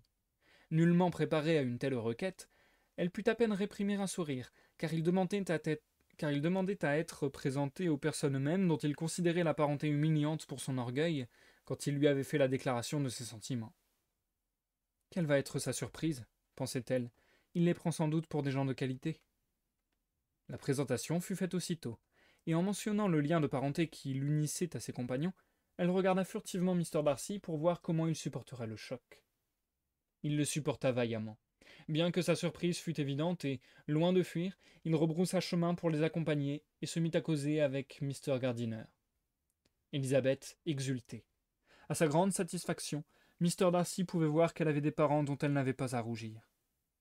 Attentive à leur conversation, elle notait avec joie toutes les phrases, toutes les expressions qui attestaient l'intelligence, le goût et la bonne éducation de son oncle.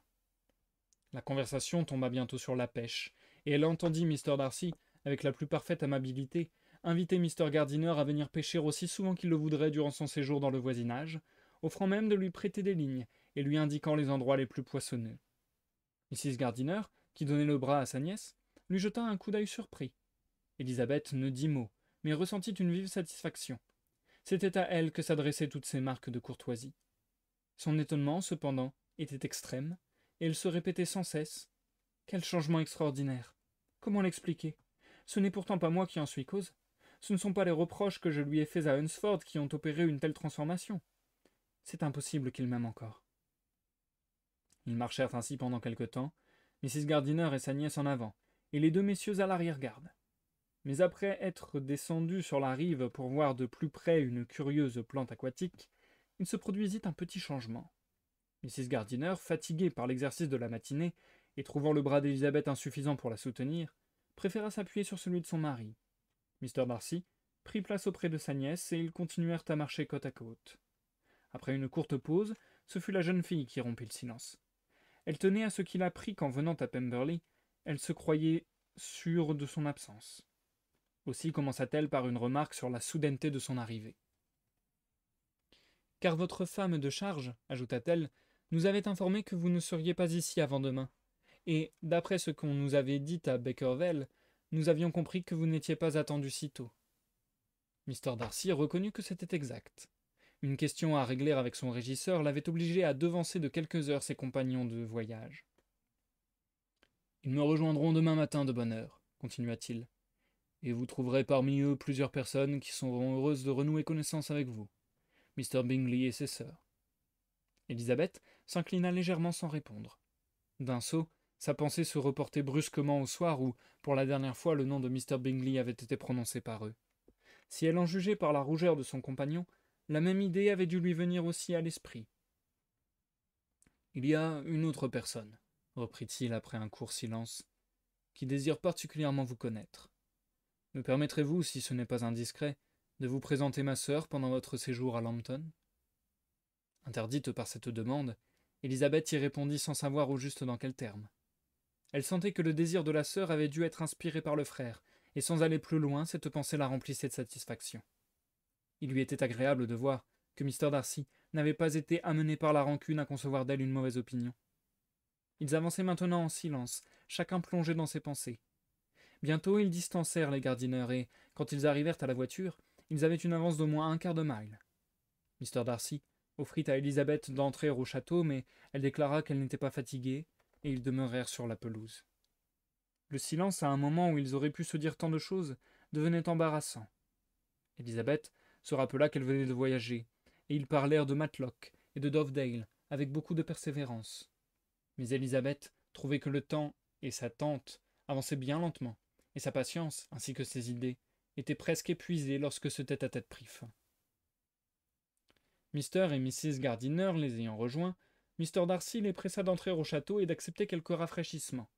Mais cette proposition fut déclinée, et l'on se sépara de part et d'autre avec la plus grande courtoisie. Mr. Darcy aida les dames à remonter dans leur voiture, et, quand elle fut en marche, Élisabeth se le vit retourner à pas lents vers la maison.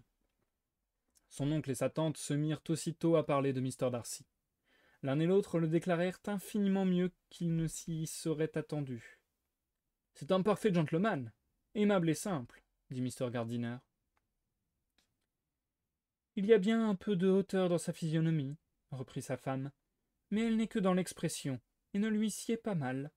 Je puis dire maintenant, comme la femme de charge, que la fierté, dont certaines personnes l'accusent, ne m'a nullement frappé. J'ai été extrêmement surpris de son accueil. C'était plus que de la simple politesse, c'était un empressement aimable à quoi rien ne l'obligeait, puisqu'il connaît si peu Élisabeth. Bien sûr, Lizzie, il n'a pas le charme de Wickham, mais comment avez-vous pu nous le représenter comme un homme si désagréable? Élisabeth s'excusa comme elle put, dit qu'elle l'avait mieux apprécié quand ils s'étaient rencontrés dans le Kent, et qu'elle ne l'avait jamais vu aussi aimable qu'en ce jour. Tel qu'il s'est montré à nous, continua Mrs. Gardiner, je n'aurais jamais pensé qu'il eût pu se conduire aussi cruellement à l'égard de ce pauvre Wickham. Il n'a pas l'air dur, au contraire. Dans toute sa personne, il a une dignité qui ne donne pas une idée défavorable de son cœur. La bonne personne qui nous a fait visiter le château lui fait vraiment une réputation extraordinaire. J'avais peine par moments à m'empêcher de rire. Ici, Élisabeth sentit qu'elle devait dire quelque chose pour justifier Mr. Darcy dans ses rapports avec Wickham. En termes aussi réservés que possible, elle laissa entendre que pendant son séjour dans le Kent, elle avait appris que sa conduite pouvait être interprétée d'une façon toute différente, et que son caractère n'était nullement aussi odieux, ni celui de Wickham aussi sympathique qu'on l'avait cru en Hertfordshire. Comme preuve, elle donna les détails de toutes les négociations d'intérêt qui s'étaient poursuivies entre eux, sans dire qui l'avait renseignée, mais en indiquant qu'elle tenait l'histoire de bonne source. Sa tante l'écoutait avec une vive curiosité. Mais on approchait maintenant des lieux qui lui rappelaient ses jeunes années, et toute autre idée s'effaça devant le charme des souvenirs. Elle fut bientôt trop occupée à désigner à son mari les endroits intéressants qu'il traversait pour prêter son attention à autre chose. Bien que fatiguée par l'excursion du matin, sitôt qu'elle fut sortie de table, elle partit à la recherche d'anciens amis, et la soirée fut remplie par le plaisir de renouer des relations depuis longtemps interrompues. Quant à Élisabeth, les événements de la journée étaient trop passionnants pour qu'elle pût s'intéresser beaucoup aux amis de sa tante. Elle ne cessait de songer, avec un étonnement dont elle ne pouvait revenir, à l'amabilité de Mr. Darcy, et par-dessus tout, au désir qu'il avait exprimé de lui présenter sa sœur. Et c'est la fin du chapitre 43. Nous marquons une courte pause, les amis. Allez, je vais essayer de tenir jusqu'au bout et de faire ce que j'avais initialement prévu.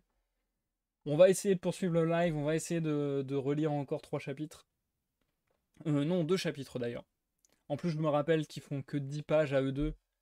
Donc, y a moyen que je tienne, je pense. C'est vraiment pas mal. J'aime beaucoup. Bon, c'était d'une évidence qu'ils allaient croiser Darcy, mais bon, c'était drôle quand même. La manière dont c'est fait, c'est assez marrant. Dans ce chapitre, beaucoup moins de dialogue. Beaucoup moins de dialogue. Il y a souvent, chez Jane Austen, dans son style, je trouve qu'il y a énormément de dialogue. Enfin, une quantité non négligeable de dialogue. Là, je trouve qu'il y a eu beaucoup de descriptions, beaucoup de descriptions des lieux et de descriptions de la psyché des personnages.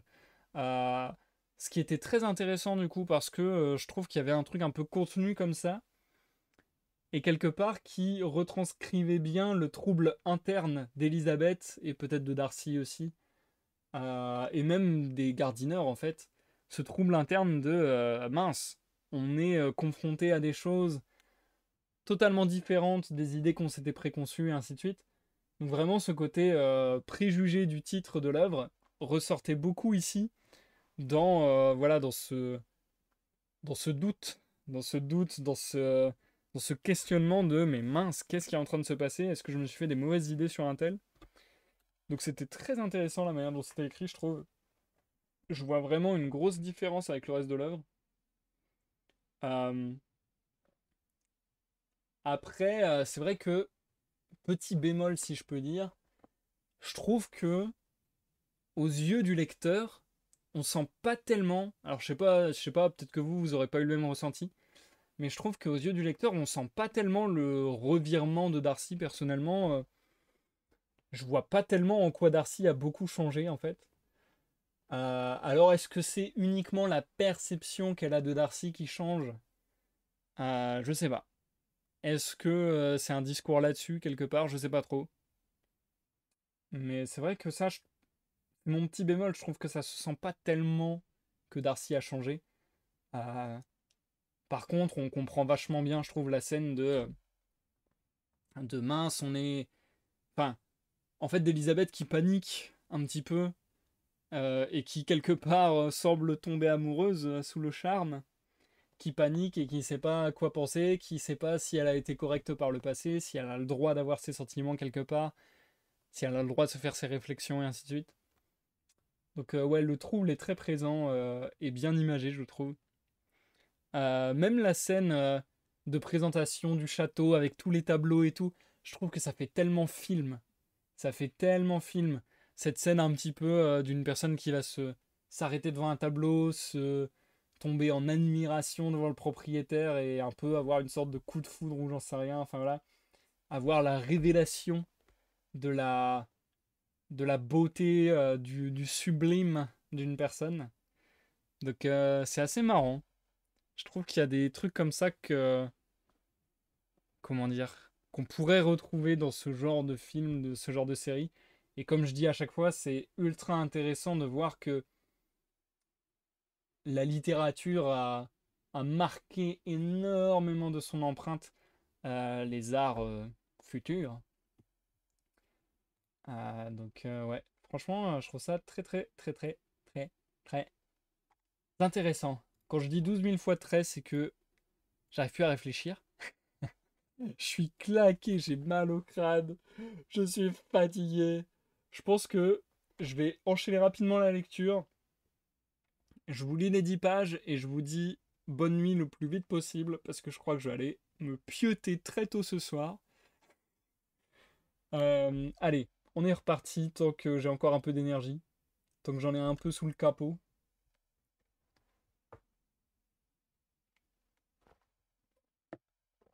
Allons-y gaiement. Peut-être peut-être la révélation des sentiments d'Elisabeth, ce serait cool. Enfin bon, déjà il veut le présenter à sa sœur, on va peut-être avoir cet épisode-là, on va voir, on va voir. Mais là je trouve que ça prend des tournants intéressants, même si assez attendus, mais j'aime bien la manière dont c'est écrit. A tout à l'heure après ces deux petits chapitres, bonne écoute que vous me suiviez en live sur Twitch ou en rediffusion sur YouTube. Let's go. Chapitre 34. Elisabeth s'attendait à ce que Mr. Darcy lui amenât sa sœur le lendemain de son arrivée à Pemberley. Et déjà elle avait résolu de ne pas s'éloigner de l'hôtel ce matin-là, mais elle s'était trompée dans ses prévisions car ses visiteurs se présentèrent un jour plus tôt qu'elle ne l'avait prévu. Après une promenade dans la ville avec son oncle et sa tante, tous trois étaient revenus à l'hôtel et se préparaient à aller dîner chez des amis retrouvés par Mrs. Gardiner, lorsque le roulement d'une voiture les attira à la fenêtre. Élisabeth, reconnaissant la livrée du coupé qui s'arrêtait devant la porte, devina tout de suite ce dont il s'agissait, et annonça à ses compagnons l'honneur qui allait leur être fait. Mr. et Mrs. Gardiner étaient stupéfaits, mais l'embarras de leur nièce, qu'ils rapprochait de cet incident et de celui de la veille, leur ouvrit soudain les yeux sur des perspectives nouvelles. Élisabeth se sentait de plus en plus troublée, tout en s'étonnant elle-même de son agitation. Entre autres sujets d'inquiétude, elle se demandait si Mr. Darcy n'aurait pas trop fait son éloge à sa sœur, et, dans le désir de gagner la sympathie de la jeune fille, elle avait peur que tous ses moyens ne vinssent à lui manquer à la fois. Craignant d'être vue, elle s'écarta de la fenêtre et se mit à arpenter la pièce pour se remettre, mais les regards de surprise qu'échangeaient son oncle et sa tante n'étaient pas faits pour lui rendre son sang-froid. Quelques instants plus tard, Miss Darcy entrait avec son frère, et la redoutable présentation avait lieu. À son grand étonnement, Élisabeth put constater que sa visiteuse était au moins aussi embarrassée qu'elle-même. Depuis son arrivée à Lambton, elle avait entendu dire que Miss Darcy était extrêmement hautaine. Un coup d'œil lui suffit pour voir qu'elle était surtout prodigieusement timide. Elle était grande et plus forte qu'Élisabeth. Bien qu'elle eût à peine dépassé 16 ans, elle avait déjà l'allure et la grâce d'une femme. Ses traits étaient moins beaux que ceux de son frère, mais l'intelligence et la bonne humeur se lisaient sur son visage. Ses manières étaient aimables et sans aucune recherche. Élisabeth, qui s'attendait à retrouver chez elle l'esprit froidement observateur de son frère, se sentit soulagée. Au bout de peu d'instants, Mr. Darcy l'informa que Mr. Bingley se proposait également de venir lui présenter ses hommages. Et Élisabeth avait à peine eu le temps de répondre à cette annonce par une phrase de politesse qu'on entendait dans l'escalier le pas alerte de Mr. Bingley, qui fit aussitôt son entrée dans la pièce. Il y avait longtemps que le ressentiment d'Élisabeth à son égard s'était apaisé, mais s'il n'en avait pas été ainsi, elle n'aurait pu résister à la franche cordialité avec laquelle Bingley lui exprima son plaisir de la revoir. Il s'enquit de sa famille avec empressement, bien que sans nommer personne, et dans sa manière d'être comme dans son langage, il montra l'aisance aimable qui lui était habituelle. Mr. et Mrs. Gardiner le considéraient avec presque autant d'intérêt qu'Élisabeth. Depuis longtemps, ils désiraient le connaître. D'ailleurs, toutes les personnes présentes excitaient leur attention. Les soupçons qui leur étaient nouvellement venus les portaient à observer surtout Mr. Darcy et leur nièce, avec une curiosité aussi vive que discrète. Le résultat de leurs observations fut la pleine conviction que l'un des deux au moins savait ce que c'était qu'aimer. Des sentiments de leur nièce, ils doutaient encore un peu, mais il était clair pour eux que Mr. Darcy débordait d'admiration. Élisabeth, de son côté, avait beaucoup à faire. Elle aurait voulu deviner les sentiments de chacun de ses visiteurs, calmer les siens et se rendre agréable à tous. Ce dernier point sur lequel elle craignait le plus d'échouer était au contraire celui où elle avait le plus de chances de réussir, ses visiteurs étant tous prévenus en sa faveur. À la vue de Bingley, sa pensée s'était aussitôt élancée vers Jane.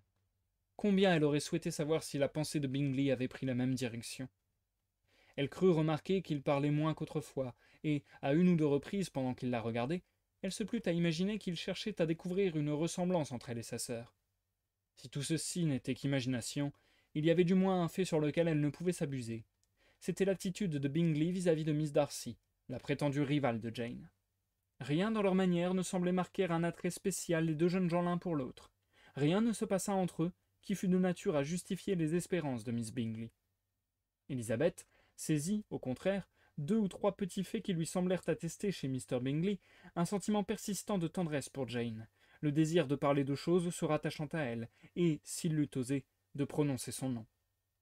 À un moment où les autres causaient ensemble, il lui fit observer d'un ton où perçait un réel regret qu'il était resté bien longtemps sans la voir, puis ajouta, avant qu'elle eût eu le temps de répondre, « Oui, il y a plus de 8 mois.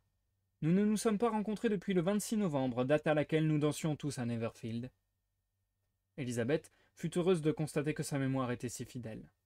Plus tard, pendant qu'on ne les écoutait pas, il saisit l'occasion de lui demander si toutes ses sœurs étaient à Longbourn.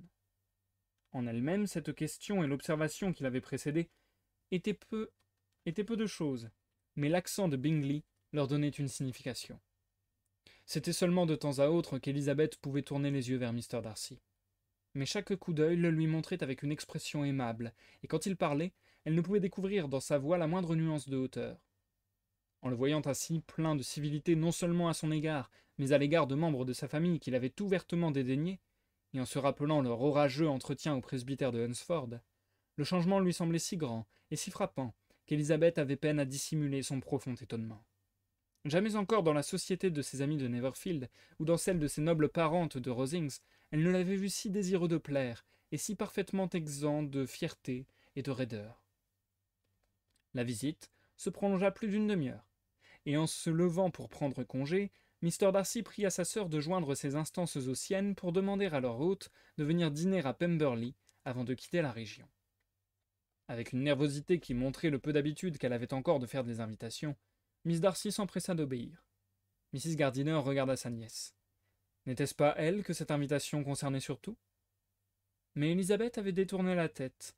Interprétant cette attitude comme un signe d'embarras et non de répugnance pour cette invitation, voyant en outre que son mari paraissait tout prêt à l'accepter, Mrs. Gardiner répondit affirmativement, et la réunion fut fixée au surlendemain. Dès que les visiteurs se furent retirés, Élisabeth, désireuse d'échapper aux questions de son oncle et de sa tante, ne resta que le temps de leur entendre exprimer leur bonne impression sur Bingley, et elle courut s'habiller pour le dîner. Elle avait tort de craindre la curiosité de Mr. et Mrs. Gardiner, car il n'avait aucun désir de forcer ses confidences. Il se rendait compte maintenant qu'Élisabeth connaissait Mr. Darcy beaucoup plus qu'il ne se l'était imaginé, et il ne doutait pas que Mr. Darcy fût sérieusement épris de leur nièce. Tout cela était à leurs yeux plein d'intérêt, mais ne justifiait pas une enquête. En ce qui concernait Wickham, les voyageurs découvrirent bientôt qu'il n'était pas tenu en grande estime à Lambton. Si ses démêlés avec le fils de son protecteur étaient imparfaitement connus, c'était un fait notoire qu'en quittant le Derbyshire, il avait laissé derrière lui un certain nombre de dettes qui avaient été payées ensuite par Mr. Darcy. Quant à Elizabeth, ses pensées étaient à Pemberley ce soir-là plus encore que la veille.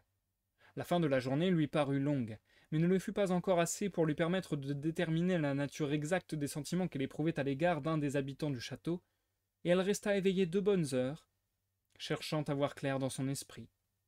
Elle ne détestait plus Mr. Darcy, non certes. Il y avait longtemps que son aversion s'était dissipée, et elle avait honte maintenant de s'être laissée aller à un pareil sentiment.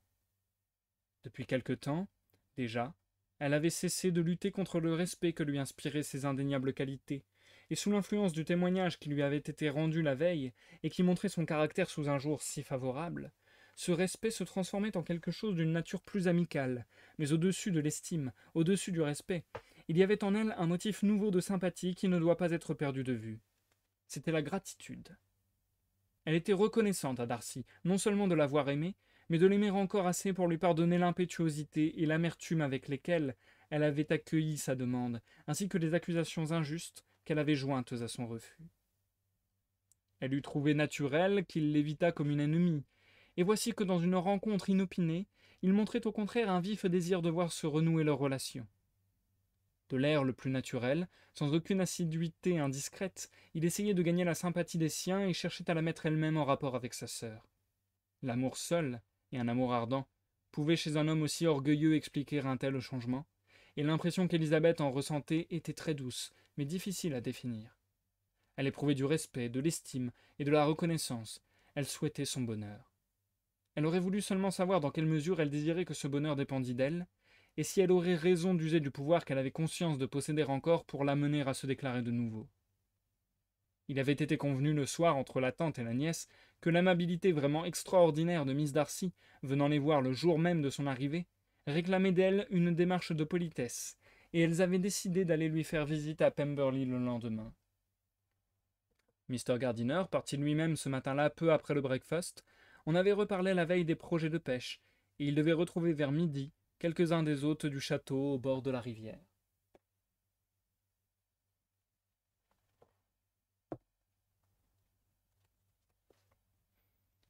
Chapitre 45. Convaincue maintenant que l'antipathie de Miss Bingley était uniquement l'effet de la jalousie, Élisabeth songeait que son arrivée à Pemberley ne causerait à celle-ci aucun plaisir, et elle se demandait avec curiosité en quels termes elles allaient renouer connaissance. À leur arrivée, on leur fit traverser le hall pour gagner le salon. Cette pièce, exposée au nord, était d'une fraîcheur délicieuse. Par les fenêtres ouvertes, on voyait les hautes collines boisées qui s'élevaient derrière le château, et, plus près, des chênes et des châtaigniers magnifiques se dressant çà et là sur une pelouse. Les visiteuses y furent reçues par Miss Darcy, qui s'y trouvait en compagnie de Mrs. Hurst, de Miss Bingley, et de la personne qui lui servait de chaperon à Londres. L'accueil de Georgiana fut plein de politesse, mais empreint de cette gêne causée par la timidité qui pouvait donner à ses inférieurs une impression de hautaine réserve. Mrs. Gardiner et sa nièce, cependant, lui rendirent justice tout en compatissant à son embarras. Mrs. Hurst et Miss Bingley les honorèrent simplement d'une révérence, et lorsqu'elles se furent assises, il y eut un silence, embarrassant comme tous les silences, qui dura quelques instants. Ce fut Mrs. Annesley, personne d'aspect sympathique et distingué, qui le rompit, et ses efforts pour trouver quelque chose d'intéressant à dire montrèrent la supériorité de son éducation sur celle de ses compagnes.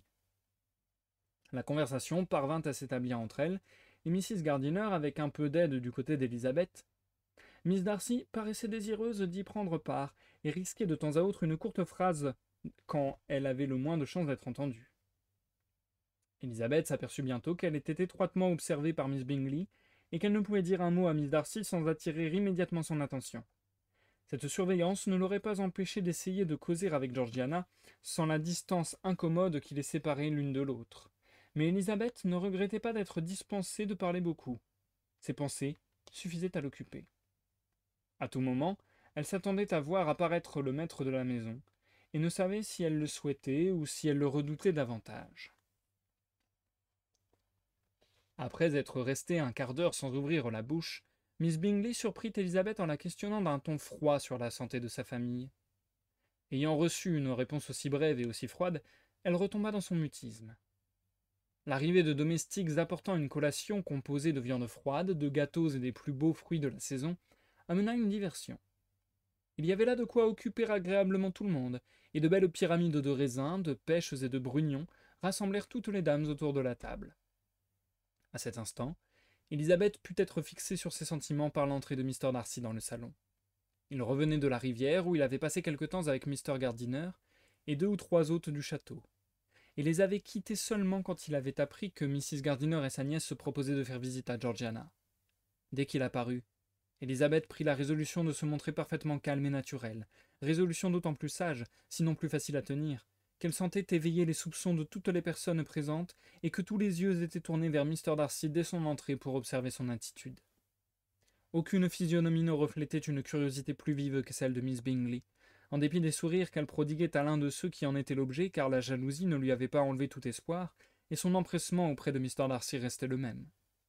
Miss Darcy s'efforça de parler davantage en présence de son frère. Lui-même laissa voir à Elizabeth combien il désirait qu'elle fît plus ample connaissance avec sa sœur, et tâcha d'animer leurs essais de conversation. Miss Bingley le remarquait aussi, et, dans l'imprudence de sa colère, saisit la première occasion pour demander avec une politesse moqueuse « Eh bien, Miss Eliza, est-ce que le régiment de la milice n'a pas quitté Meryton?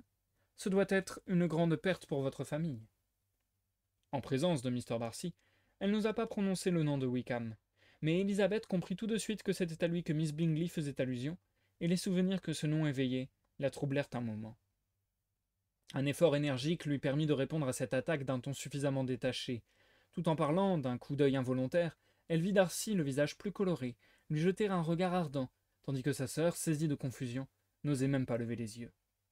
Si Miss Bingley avait su la peine qu'elle infligeait à sa très chère amie, elle se serait sans doute abstenue de cette insinuation, mais elle voulait simplement embarrasser Elizabeth par cette allusion à un homme pour lequel elle lui croyait une préférence, espérant qu'elle trahirait une émotion qui pourrait la desservir aux yeux de Darcy, voulant aussi, peut-être, rappeler à ce dernier les sottises et les absurdités commises par une partie de la famille Bennet à propos du régiment.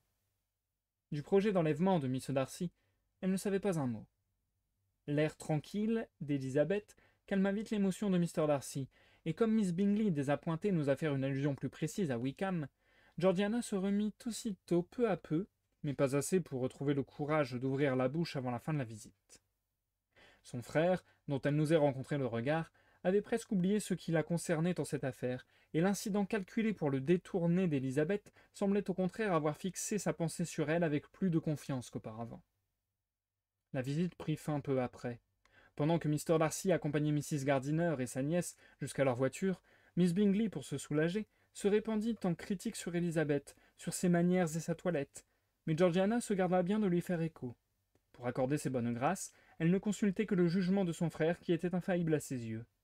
Or, il avait parlé d'Elizabeth en des termes tels que Georgiana ne pouvait que la trouver aimable et charmante. Quand Darcy rentra au salon, Miss Bingley ne put s'empêcher de lui répéter une partie de ce qu'elle venait de dire à sa sœur.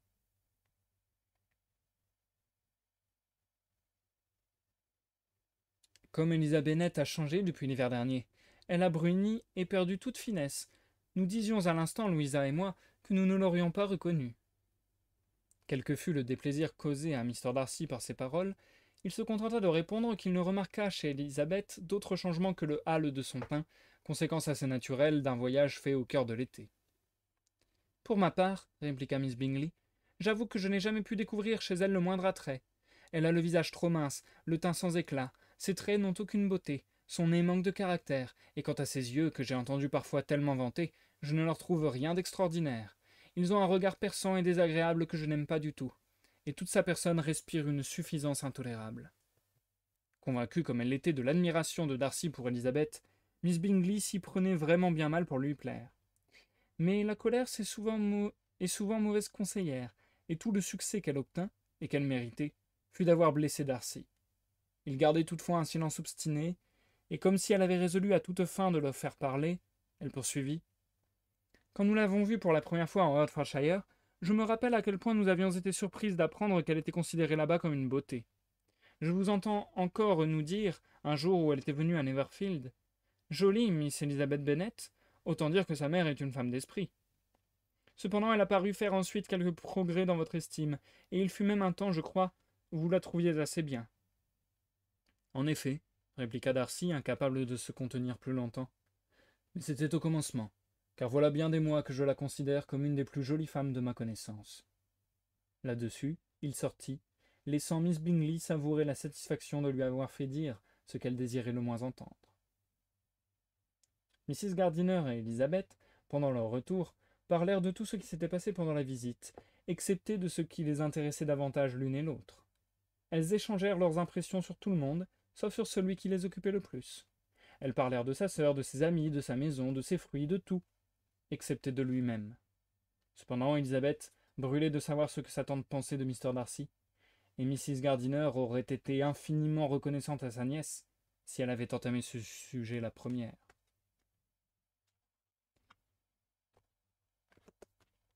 C'est la fin du chapitre 45. Ce sera donc également la fin de la lecture de ce soir. Nous passons à l'outro, les amis.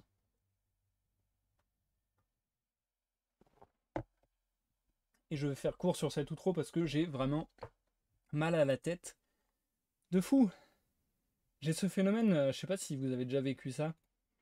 Ce phénomène où vous avez mal à la tête, du coup vous vous forcez de tenir bon et de quand même faire ce que vous avez devoir de faire entre guillemets.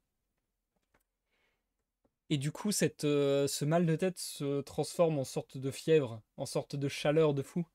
Et là j'ai le front brûlant, bouillant, je le sens sans même le toucher. Donc ouais, je pense que là je suis pas dans un état terrible. Donc je vais vraiment faire très court. Ce dernier chapitre était sympa. Je suis juste encore une fois très étonné par le style de Jane Austen sur ces deux derniers chapitres. Autant sur le chapitre précédent je le comprenais pas mal, autant sur celui-ci je comprends pas pourquoi elle revient pas à plus de dialogue. Il y a beaucoup de scènes qui ressemblent à des scènes où elle aurait mis du dialogue habituellement.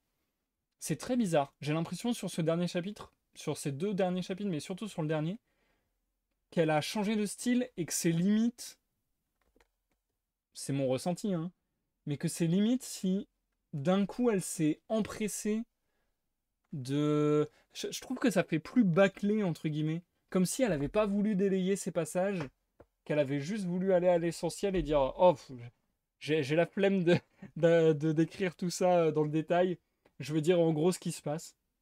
Je trouve que ouais, je trouve ce chapitre moins bien foutu en soi, et surtout très étonnant en termes de style sur Jane Austen. Je comprends pas trop. Mais bon, ça reste intéressant de voir l'évolution de la relation, de voir que c'est toujours vraiment pas simple la communication entre ces personnages. Et ça, c'est un peu prise de tête, mais comment dire, le texte est agréable, ça n'enlève pas que le texte soit cool. Mais c'est vrai qu'il y a certains personnages, enfin même beaucoup de personnages, on a envie de prendre leur tête et de faire doum doum doum les uns contre les autres parce qu'on est en mode mais parlez-vous. Arrêtez de présumer de choses, arrêtez de vous dire oh, mais peut-être qu'un tel pense ça de moi, mais peut-être qu'un tel pense ça de un tel. Parlez-vous, dites-vous les choses, communiquez. Mais bon, en même temps c'est marrant parce que c'est aussi ce qui est un peu montré justement dans ce texte. La manière dont l'orgueil et dont les préjugés peut complètement saboter quelque part les relations. Et du coup, merci Nenouchka d'être passé et merci beaucoup, c'est très gentil. En effet, je vais aller me reposer parce que là, j'ai le cerveau en compote. Euh, Écoutez, je vous dis à mardi prochain, enfin à mardi 5, pour la suite de la lecture d'Orgueil et Préjugés. Vendredi 8, il ne devrait pas y avoir de live, parce que j'ai le concert de Blink 182. Mais le concert de Blink de ce soir, demain et après-demain a été annulé, parce que le batteur a dû retourner d'urgence en Amérique. Donc, on suit un peu la situation, et si ça se trouve, il n'y aura pas de concert de Blink. Je serais dégoûté, mais bon, c'est comme ça. Donc, j'ai envie de dire, je vous tiens au courant au fur et à mesure de l'évolution. Soit il y aura un live de lecture mardi, soit il y aura un live de lecture mardi et vendredi. Aucune idée. C'est gentil, Nenouchka. J'avoue que je suis deg parce que bah, j'attendais ce jour de fou. Faut savoir que la première fois que j'ai vu Blink en concert, c'est l'un des plus beaux jours de ma vie, si ce n'est le plus beau jour de ma vie. Donc voilà, ça peut sembler ridicule peut-être pour certains d'entre vous, mais c'est comme ça pour moi. Euh, donc c'est vrai que là j'étais un peu deg de voir que ça allait peut-être être annulé. Mais bon, on fera ce qui est possible. Soit mardi, vendredi, la suite d'Orgueil et Préjugés. Euh, et puis surtout, on se retrouve dimanche à 14h pour un live dans l'après-midi. Je ne sais pas combien de temps ça durera. Pour mon Twitch anniversaire. Wouhou. Mais surtout, pour parler de ma bibliothèque, puisqu'on va un peu se balader ensemble sur Babelio. Et puis dire Hmm, tel livre, je lui mets 4 étoiles sur 5. Euh, pour surtout ensuite pouvoir discuter de ces livres. Voilà. Voilà, voilà. J'ai mal au crâne, c'est terrible. On se retrouve également en veillée sur Discord de 21h à minuit. Ça y est, ça a repris pour ceux qui ne le savent pas. Donc n'hésitez pas à venir discuter, à venir jouer à des jeux de société, à venir jouer à des jeux par navigateur, à des jeux vidéo parfois aussi. Voilà, c'est toujours un plaisir de partager ces moments en votre compagnie. Et sur ce, je vous dis des bisous. Bye bye. Merci à tous ceux qui sont passés. Encore merci Zika pour ton resub. Et à la prochaine pour la prochaine lecture ou pour le live de dimanche. Bye bye.